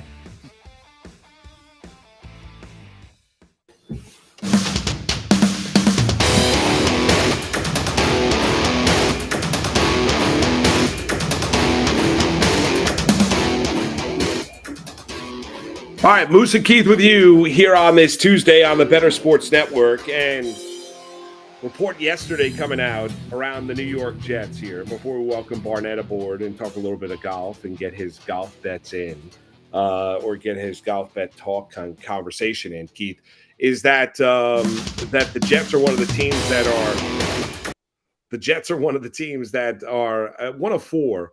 Washington, the Commanders being one of them. I think the New Orleans Saints. I think there's two other teams. The Chicago Bears being one of them as well. Are one of the four teams that are up for being part of Hard Knocks for HBO this summer. And the Jets have pushed back on it. Robert Saleh has said it publicly. They want no part of it. Obviously, the pressure's on Saleh and company to go out there and win. They bring in Aaron Rodgers from the Green Bay Packers this offseason. I'll ask you this, does Hard Knocks really play any longer? I got to be honest with you, it hasn't played for me in a long time. Like, I don't care. At one point in time, it was great. Like, after the Baltimore Ravens won the Super Bowl, and you had Brian Billick and Elvis Gervach, and you had Ray Lewis and Tony Siragusa, God rest his soul, and all that stuff. Like, it was an unbelievable kind of, fly on the wall kind of a thing, watching an NFL team during the course of training camp and everything. But as we've gone along here, I got to be honest with you, it doesn't have any more juice. It really doesn't. I mean, it doesn't carry the same. We get all of that kind of coverage during the course of the regular season. I don't understand why you're forcing teams to go do it. I mean, to the point where the NFL went back to the Detroit Lions and asked them if they'd want to do it again for a second consecutive year. Listen, nobody wants to do it. And here's the parameters. So if you're saying to yourself, well, I don't understand, like, there's got to be other teams that are available. Well, first-year head coaches, if you've got a first-year head coach, you're out of the equation. So, Sean Payton in Denver, like, they can't be following around the Denver Broncos. It's his first year out there. So take that out. If you were a playoff team last year, you're out of the equation, or a playoff contender last year, you're out of the equation as well. So that takes a number of teams out there as well. Cross them off the list. The Jets are clearly, the biggest storyline in the National Football League, but nobody wants to do this. And I got to be honest with you. I think, to steal a line from, John Hine from the Howard Stern show, I mean, Hard Knocks has jumped the shark. It really has. Nobody cares anymore. It's very well put together. The video content, like the way it looks, whether it looks nice. It's like a reality show that's been on forever that most people move on from, right? Like, I'm the weirdo that still watches all of the MTV The Challenge stuff, right? I know, I'm right, in our chat is big into it as well. But it tends to start, dwindling and moving away. Hard Knocks, I mean, Moose, if I had to try to think the last time I legitimately sat down to watch Hard Knocks, I don't know. I didn't watch it last year. I haven't watched it in years. I just don't care. Definitely pre-pandemic for me before the last time I watched a Hard Knocks. Yeah, I mean, and the Lions, I saw some clips last year and some of the interjections, and Campbell's a really fun guy. Yeah, master motivator, good personality, all of that. But, this is what it's come down to, where the NFL is basically now like forcing teams to go and participate in Hard Knocks. And if you're the Jets, you go make this move and bring Rodgers aboard. Now you have to deal with cameras, conceivably, as the Jets are preparing. Terrible idea to do this if you're the Jets. I mean, I don't know if you have to, but it's a terrible idea. It almost seemed they are reports yesterday. They've not been chosen officially yet, right? And they've said that they don't want to do it. They made it publicly clear that they don't want to do it. Privately, reportedly, they've made it clear that they have no interest in doing it either. But it seems like the NFL doesn't really have any other choice. The Commanders would be willing to do it. However, the ownership swap has not changed. So they don't want to do it if, the new ownership hasn't officially taken over as of yet. But if you're the Jets, this is the last thing you want. Yeah, I mean, listen, if this is going to end up being an entire Hard Knocks about Robert Saleh bench pressing and doing bicep curls, well, then maybe we have something. But otherwise, I'm out. All right, let's welcome aboard right now Dave Barnett from Tour Junkies. He joins us now. Bicep curls a lot, too. What's up, boys? No doubt. Oh, look at the white tee. Fit as a fiddle. Look at you, Barnett. Yeah, he didn't cut the sleeves off for us. No, you did not. Can I confess something? Yeah. My name's David, and I enjoy Hard Knocks. You do? Okay, please explain. I don't know. I've always enjoyed Hard Knocks. Like always. Still, huh? Yeah, I really enjoy it. Actually, and my wife enjoys it. She doesn't really watch a lot of the NFL at all, but she likes kind of the behind the scenes, the stories of the guys. Like I mean, it's cheesy, but like I love it when they show that every year they show the rookies getting up there and doing their song and dance or whatever the hazing is for that year. And just learning a little bit more about a couple of these players, seeing the grinders, the guys that are kind of no-namers that come out of nowhere and make a name for themselves. I think that wasn't it that linebacker kid for the Lions last year? I can't remember his name, but he was featured through a lot of the episodes. And I don't know. I just enjoy some of the behind the scenes stuff in sports. I'm sure it was better in years past, but I don't know. But I still enjoy it. Are you a reality TV guy? Mm-mm. Oh, I mean, okay. like, no, but I'm like I heard you say you still watch the challenge thing on MTV. That is Well, you're in our age bracket. I know I think you're a little bit younger than both Moose and I, a lot younger than Moose, obviously. Oh, I loved Real World and Road Rules back then. Yeah. Loved so it. that's why the challenge is fantastic still. Yeah, I don't know. I feel like it passed. I don't know. Like now I feel like back in the day when Real World and Road Rules were a thing when they first started, I feel like a lot of it was actually real, somewhat authentic. Maybe a greater majority of it not staged and put on and So you want Real World Vegas? They're all in the hot tub, and Alton and all them are doing their thing. I mean, maybe, but I also don't want it like forced. You know, I mean, I know in reality TV they do that a lot, but I do enjoy like behind the scenes sports stuff and documentary stuff like that, which I think a lot of sports fans do. So, well, there's a tennis one on Netflix right now too, right? There was the golf one. Now there's a Breakpoint. Yeah. Yeah, and I haven't watched that. I'm not a huge tennis guy, but I bet if I started watching it, I would watch it anyway, just because I love like athletes and the behind the scenes stuff like that. Yeah, I just think it's been. I'm not telling you I don't like. And Dave, I think it's fair. Like, I was watching that Formula One series on Netflix. I thought that was really good. I like the behind the scenes stories. Like, I like to see and hear when people being real and people are being genuine, right? Not playing up to the cameras, which is always difficult, but. I do like that kind of how a team is being built. Like that kind of stuff is all intriguing. We get so much with the NFL now, though. Like that's the thing. Like what makes it intriguing about the golf is that you don't get a lot of that. Like in the NFL, I feel like it's been so overexposed to where we get it all the time to where it's taken away the special quality of what Hard Knocks was originally done because it was something ahead of its time. You didn't really see any of that before, and you were taken behind the scenes. Now I feel like we're taken behind the scenes every single week. Yeah, I think there's some truth to that, which may mean that Hard Knocks like has passed its prime because of all the content overload and all that we get privy to now. But I mean, I feel like I watch a good bit of NFL and consume a lot of content and podcasts. Like, I still don't know that I it's still fun to me to be behind the scenes, privied in, in coaches meetings or in, those tough conversations when they're choosing who's gonna make the team or who's not, and some of the behind the scenes background like stories of these players personally and with family, or some of these interesting connections or bonds that maybe two players on a team would form that you may not get privy to, especially if they're not like, key offensive positions or something. I feel like there's still some good in there. Maybe it is impossible for it to ever be what it used to be, but I still enjoy it. I mean, I actually think the way you just laid it out, you sold me, and now I want to see it. But I mean, I don't know if I will. But I actually feel know what team it's going to be yet. That's what we were just talking about. The Jets are a team that's being talked about. Look at the laugh on him. I don't know. I don't know if I love I will say it feels kind of crappy that I would have to be forced to do it like the NFL does with these. But at the same time, like it's a business, it's an entertainment product, and you're here to entertain. So, there's 32 teams and every team's going to do it.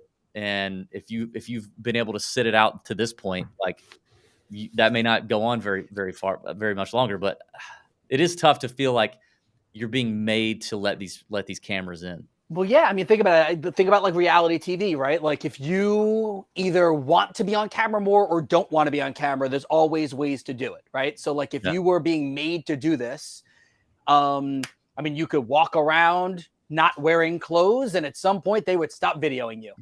I mean, they would, and now you're out. They don't, like there would be ways to fix this. Yeah. Yeah, I mean, listen, I think the Jets would be fascinating to follow. I mean, I really do because of how big of a story it is and Rodgers and everything like that. I'd be curious to see. Think about the pressure though on Saleh and company because they're trying to win a Super Bowl this year, and now you've got cameras following you around during the course of training camp as you're trying to bring Rodgers in and. He's been there for 6-7 weeks. He's like the mayor of New York City now, Dave. He's like basically all over. I mean, he's got to like almost every Broadway show there is possible. He's doing everything in New York City. And now to have the HBO and Hard Knocks following you around during the course of training camp, like if you're the Jets, you're like, guys, we haven't won in 50 years. Like, can you just leave us alone? Can you just give us these 2 years when we've got Aaron Rodgers and just leave us alone and let us try and win a Super Bowl? Yeah. I mean, I kind of get that. I still, if you're Goodell though, like you still look at everybody and go, what's like, I don't know, like what do you think's the number one, what's number one top line on your job? I don't know if it's like job description, but if you're making money, if you're an owner or a coach, is to entertain. Yeah, this is an entertainment product. That is true. It's not necessarily to win a Super Bowl. You can say that may be the player's goal, but from a big picture, zoomed out, 30,000 foot view, we're here to entertain. We make billions of dollars entertaining America, and that's what we do. And then if you win a Super Bowl, good for you. All right, I just came up with an idea for you. All right, so let's put this all together. If you were going to make I don't know what the name of the show would be, Longest Drive. I don't know. Maybe we'll call it The Longest Drive. We're going to put 7 current golfers in a house and have them, start acting real or whatever, however you want to do it. What would be your list of people that you would love to see in a house together and you would legitimately watch this? Phil Mickelson, Dustin Johnson, for an interesting reason. Harold Varner III. Okay. Joel Damon. That's 4.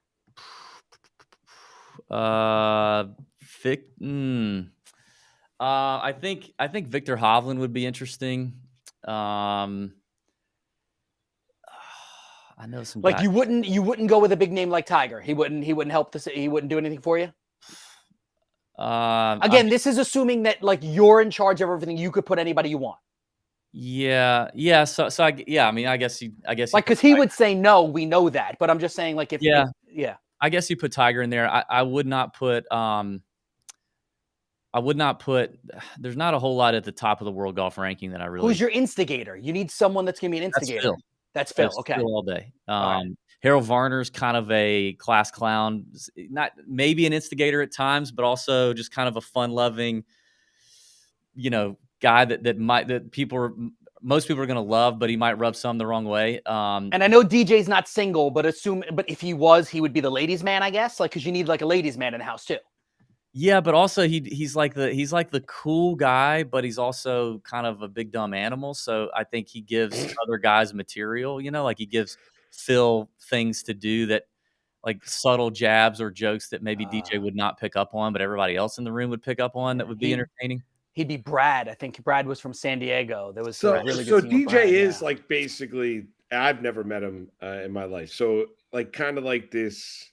Like a little bit of he won out on the athletic ability, but isn't the brightest bulb in the world. Is that Dustin Johnson? Yeah, I mean, listen, I've never hung out with him personally either, but I will say over the 8 years we've done this, we've talked to many players and caddies over the years, and when DJ's name would come up, we would usually say something around those lines, and DJ's given a few moments where you've kind of been like, okay, lights are on. I don't know if anybody's at the house, but So we've heard very much that DJ just kind of a he got the height, the athletic ability, the looks, the wife, the money, but he didn't get any he didn't get a whole lot of sin. Well, I mean, he's one out. I mean, let's be honest. Yeah. I mean, like, I'm not going to feel bad for Dustin Johnson. Yeah, no.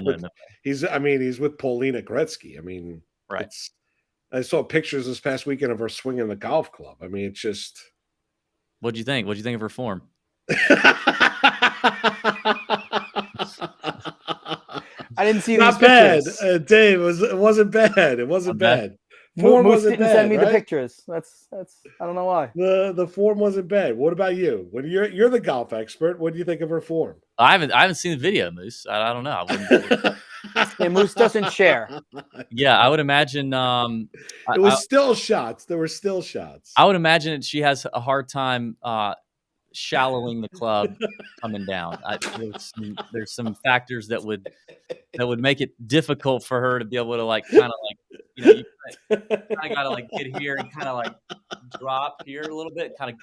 I would imagine she fights a little bit of the over the top, somewhat restricted. Oh wow! Quickly before we actually move on from this, the write-in here was John Daly would need to be in the golf for real world. That could be a good one. I almost said Kevin Kisner because Kisner can be a little. I mean, he's got a little bit of that John Daly vibe in him. Kind of a party guy, drinks a lot. So I kind of threw that in. I was kind of thinking Kisner, but Daly would be great too. Daly would be probably better because he don't care. No, this is the content you get. I love it. And Siwoo Kim. Also Siwoo Kim. Gotta have Siwoo. Well, you just want Siwoo Kim in everything. No, I'm telling you, he would be electric. He would be hilarious. You would low key. Does he know that you're his number one fan? Oh yeah, he does know. He that. does. Yeah, we've talked. Yeah. Oh, no, but I know you've talked. But like, all right. So could you text him? No, the South Koreans are very, as a culture, are very. They are. Like they kind of got walls, right? Okay. It takes a lot to break down their walls. And that was told to me as we were starting to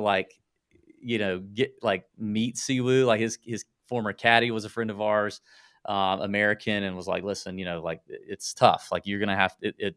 They do not let you in quickly. So, but he is definitely softened up. He does make me mad. I see him. He sees our Instagram stories and stuff, but he's never followed us back, and that really that bothers me. But so, what makes you believe that he likes you?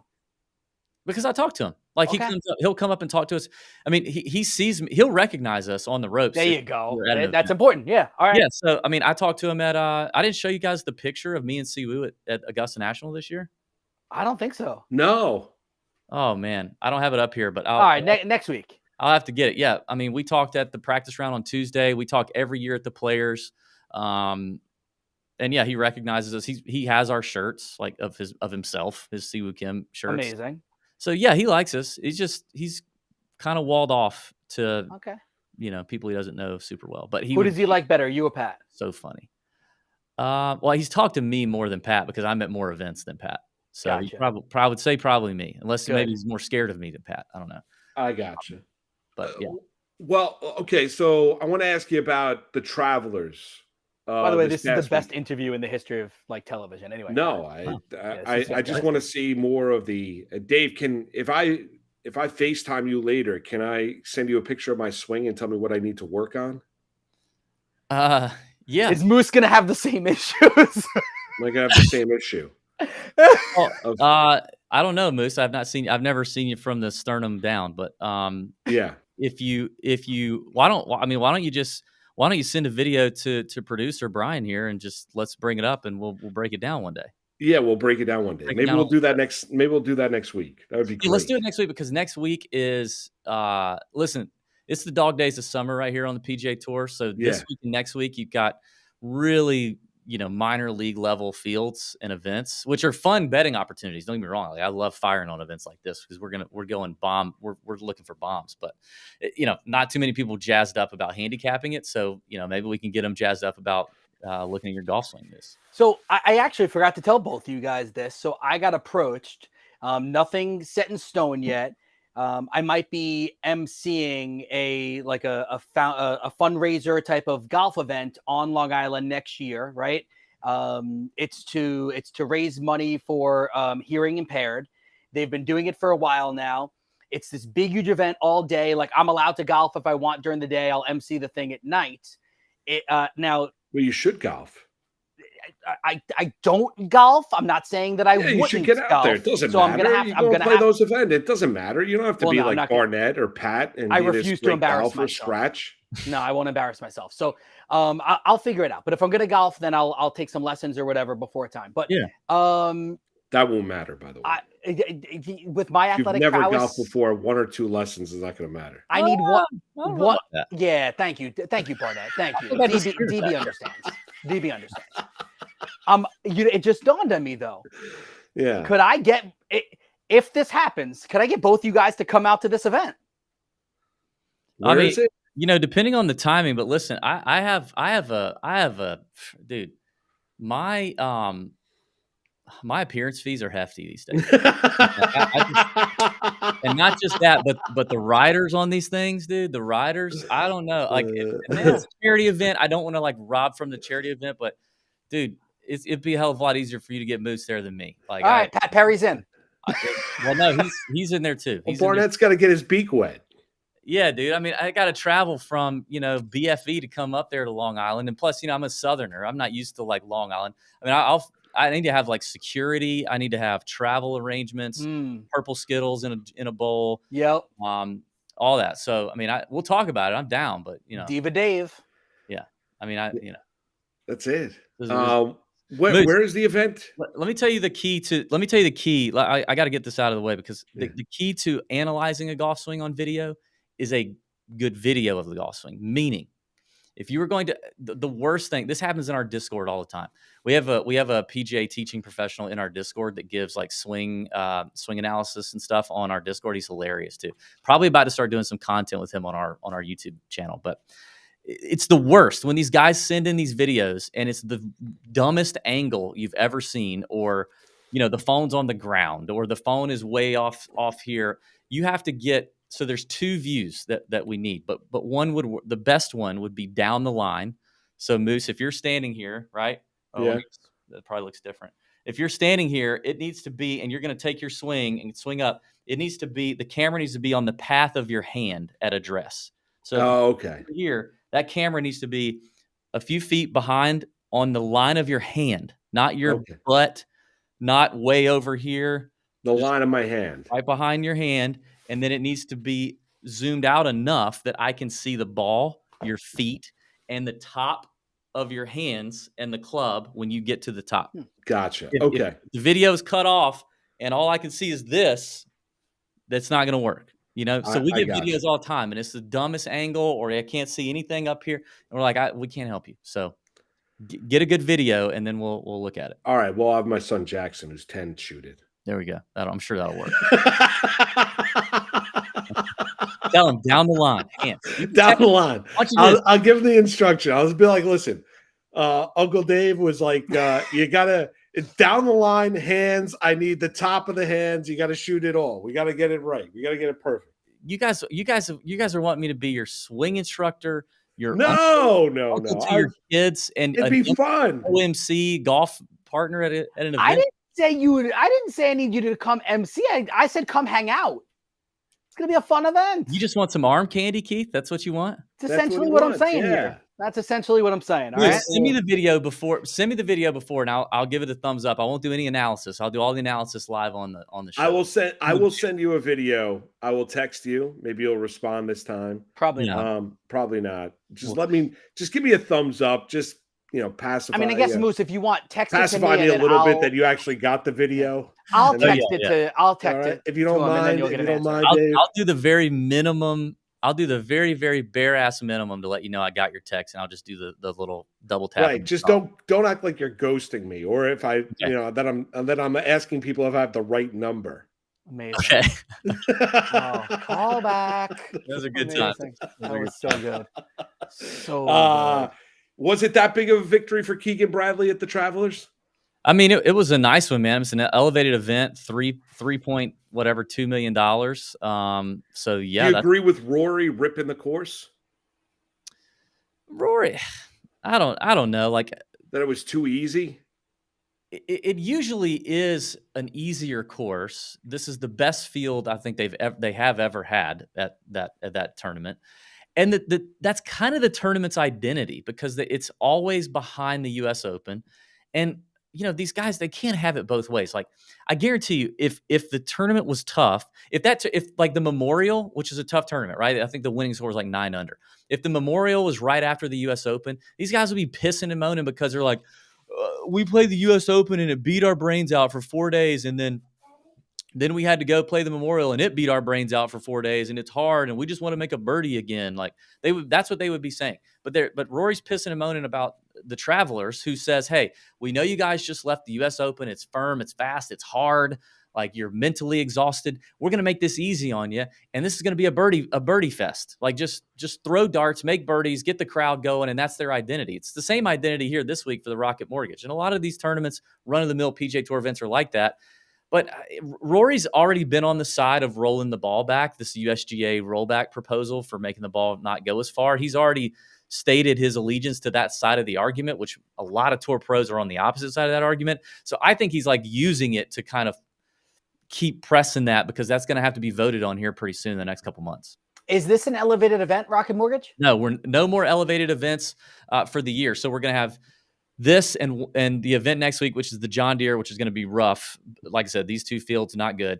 Then you're going to have the Scottish Open over in Scotland, which is a fun event, and I love it. I love that event. And there will be good players there who are warming up for the Open Championship the week after. So then you'll have the Open, the season's final major. And then you have the 3M and the Wyndham, which aren't super strong fields, but they're fun stories to track because they're the last 2 events of the regular season. So guys are trying to get their points in, trying to make the playoffs, trying to last-ditch efforts to get, the right status that they can have. And then you have the playoffs, which are all going to be stacked fields. So we've got 5 more like really stacked field events through the end of August. All right. Well, you mentioned it, and you're going to have your big balls bets coming out. I'm already sure. Out. I got already it out. Yep. All right. Beautiful. What about this week's event? When you look at, you mentioned it, not a great field, the Rocket Mortgage Classic. What can you tell us about the course and how deep do you think contention goes? So the course is pretty, like I said, it's pretty easy, and it's kind of easy to figure out. You don't have to have a lot of course history here to figure it out. It's only been played at this course the last 4 years. The winning score over under in Vegas right now is projected at like 24.5 under. So it's probably going to get to that 24, 25 under mark. The course has taken on a lot of rain, so it's very soft. It already plays into the hand of a lot of long hitters. Short hitters this is one where short hitters can still play well, and they have. But there is a clear advantage, unlike kind of last week and unlike Colonial a couple of weeks ago at the Charles Schwab. There is a pretty distinct advantage to bombers here. So, and then with the soft conditions, it's even more of an advantage because the ball's not going to roll. So if you can carry it farther down the fairway, you'll have a shorter club in. That's where the bombers are gonna have a good time. But from there, it's kind of a birdie fest. So like I said, 25, 26 under, you got to make a ton of putts in a birdie fest. So you better come in rolling the rock pretty well, hitting it far. That's what I like. But we've seen 2 triple-digit winners out of the 4 years it's been played here. Nate Lashley won in 2019 at 250-1, and then Cam Davis won in 2021, which he was on my Big Balls betting card at 150-1. So it is definitely going to open the door for long shots to play well here, because the top of the field is not great either. And most of them kind of have warts at the top. There's no Rahm or Scheffler or Rory or Cantlay here. It's Tony Finau, it's Ricky Fowler, Hideki, Sung J M, and then it kind of drops off. So that's kind of the course. So you gave a few of the names. Who are some of the bombs? Who are some of the options? I actually, this is kind of crazy, and this does not happen often in golf, but Keegan Bradley is at 30-1. And I think that's a gross misprice compared to how he's playing and how this course sets up better for him than last week did. And relative to the guys that are shorter than him, I would literally, if I were handicapping this myself, I would make him the 3rd shortest number on the board. And he's like the 8th or 9th. And the last time anyone won back-to-back PGA Tour events was this place last year. Tony Finau won the event before, came here last year and won this one. So you can't tell me it can't happen. So Keegan at 30-1 is where I started the card. But from there, I like a ton of bombs, man. Austin Eckroat is around 60, 65-1, young kid out of Oklahoma State. A lot of game, playing really, really well right now in his last 5 or 6 weeks on tour. I think he's hungry. He's ready to get it done. Mark Hubbard is a guy who disappointed a lot of people last week, but I like Hubbard here. He's played well here before. He's around 80-1. Cam Champ is an interesting one. He's probably at 100-1, 125-1. You may be able to find him. Cam Champ is a 3-time winner on the PGA Tour. Right. He is one of the longest hitters on tour. Sucks if he can't hit a lot of drivers. But when he shows up to a course where he can hit a lot of drivers, he contends. So this is a course for him to do that. He's either going to miss the cut by a mile or he'll be in contention. And he's 100 and 125-1. And he's closed out 3 PGA Tour events in his career. You can't say that for a lot of guys at that same price range. Now, Justin Thomas this week is 18-1. I want to ask you about, though, Thomas tweeted out that stopped off at a gas station, had fresh Sour Patch Kids. That was he said sometimes it just hits the spot.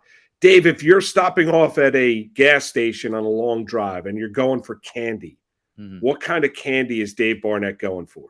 Dude, I'm a Skittles guy. I freaking love purple Skittles, right? Well, the purple Skittles are always the best ones in the bag that you get. But, I mean, in the traditional Skittles bag, the purple is the best by far. So I like the wild berry, the purple bag, or the tropical's good too. I'll do any of them but the sour. I don't like the sour Skittles. I'm with you. The sour Skittles are sour stuff. I love Sour Patch Kids, but I don't like the sour Skittles. Because the sour Skittles, all right, so I'll break it down for you. Skittles in general, yes, they taste fake, but they taste awesome fake. These sour Skittles taste like so artificially fake, like I'm almost like doubling the word of artificial and fake together. Yeah, I'm with you guys. Like you're trying too hard. No, right? Exactly. Yeah. It's like, all right, just be one or the other. Yeah, I get that. Yeah, that would be it for me. You know what sour Skittles are? They're the Drake of rap music. Make your decision. Are you an average singer or an above average rapper? Pick one. It needs to be the latter, not the former. I agree. Yeah. Dave, I'm going to send you that video. Do it. Jackson's good. Give me a good video. Get a good video of the golf. Is that Jackson in the background? Did he just hear his name and say what? Jackson goes, what am I sending a video of? Dad, what do I have to do? School's over. Leave me alone. That's exactly right. He's like, leave me alone. Leave me alone. I want to just play video games. Dave, you're awesome, man. We'll talk to you again next week. All right, brother? Thanks, boys. See you next week. You got it. Dave Barnett, Tour Junkies. Burnsy, good job, brother. Yeah. Maiden Voyage. Brian Burns, our new producer. Thanks for you guys. Thanks for everything. Jessica in the chat session. You know I'm right. Add everyone in our chat session. Have yourself a wonderful Tuesday, everybody. We'll talk to you next Tuesday at 10 a.m. Lewis and Keith for Keith Arizari. I'm Mark Malusis. We out.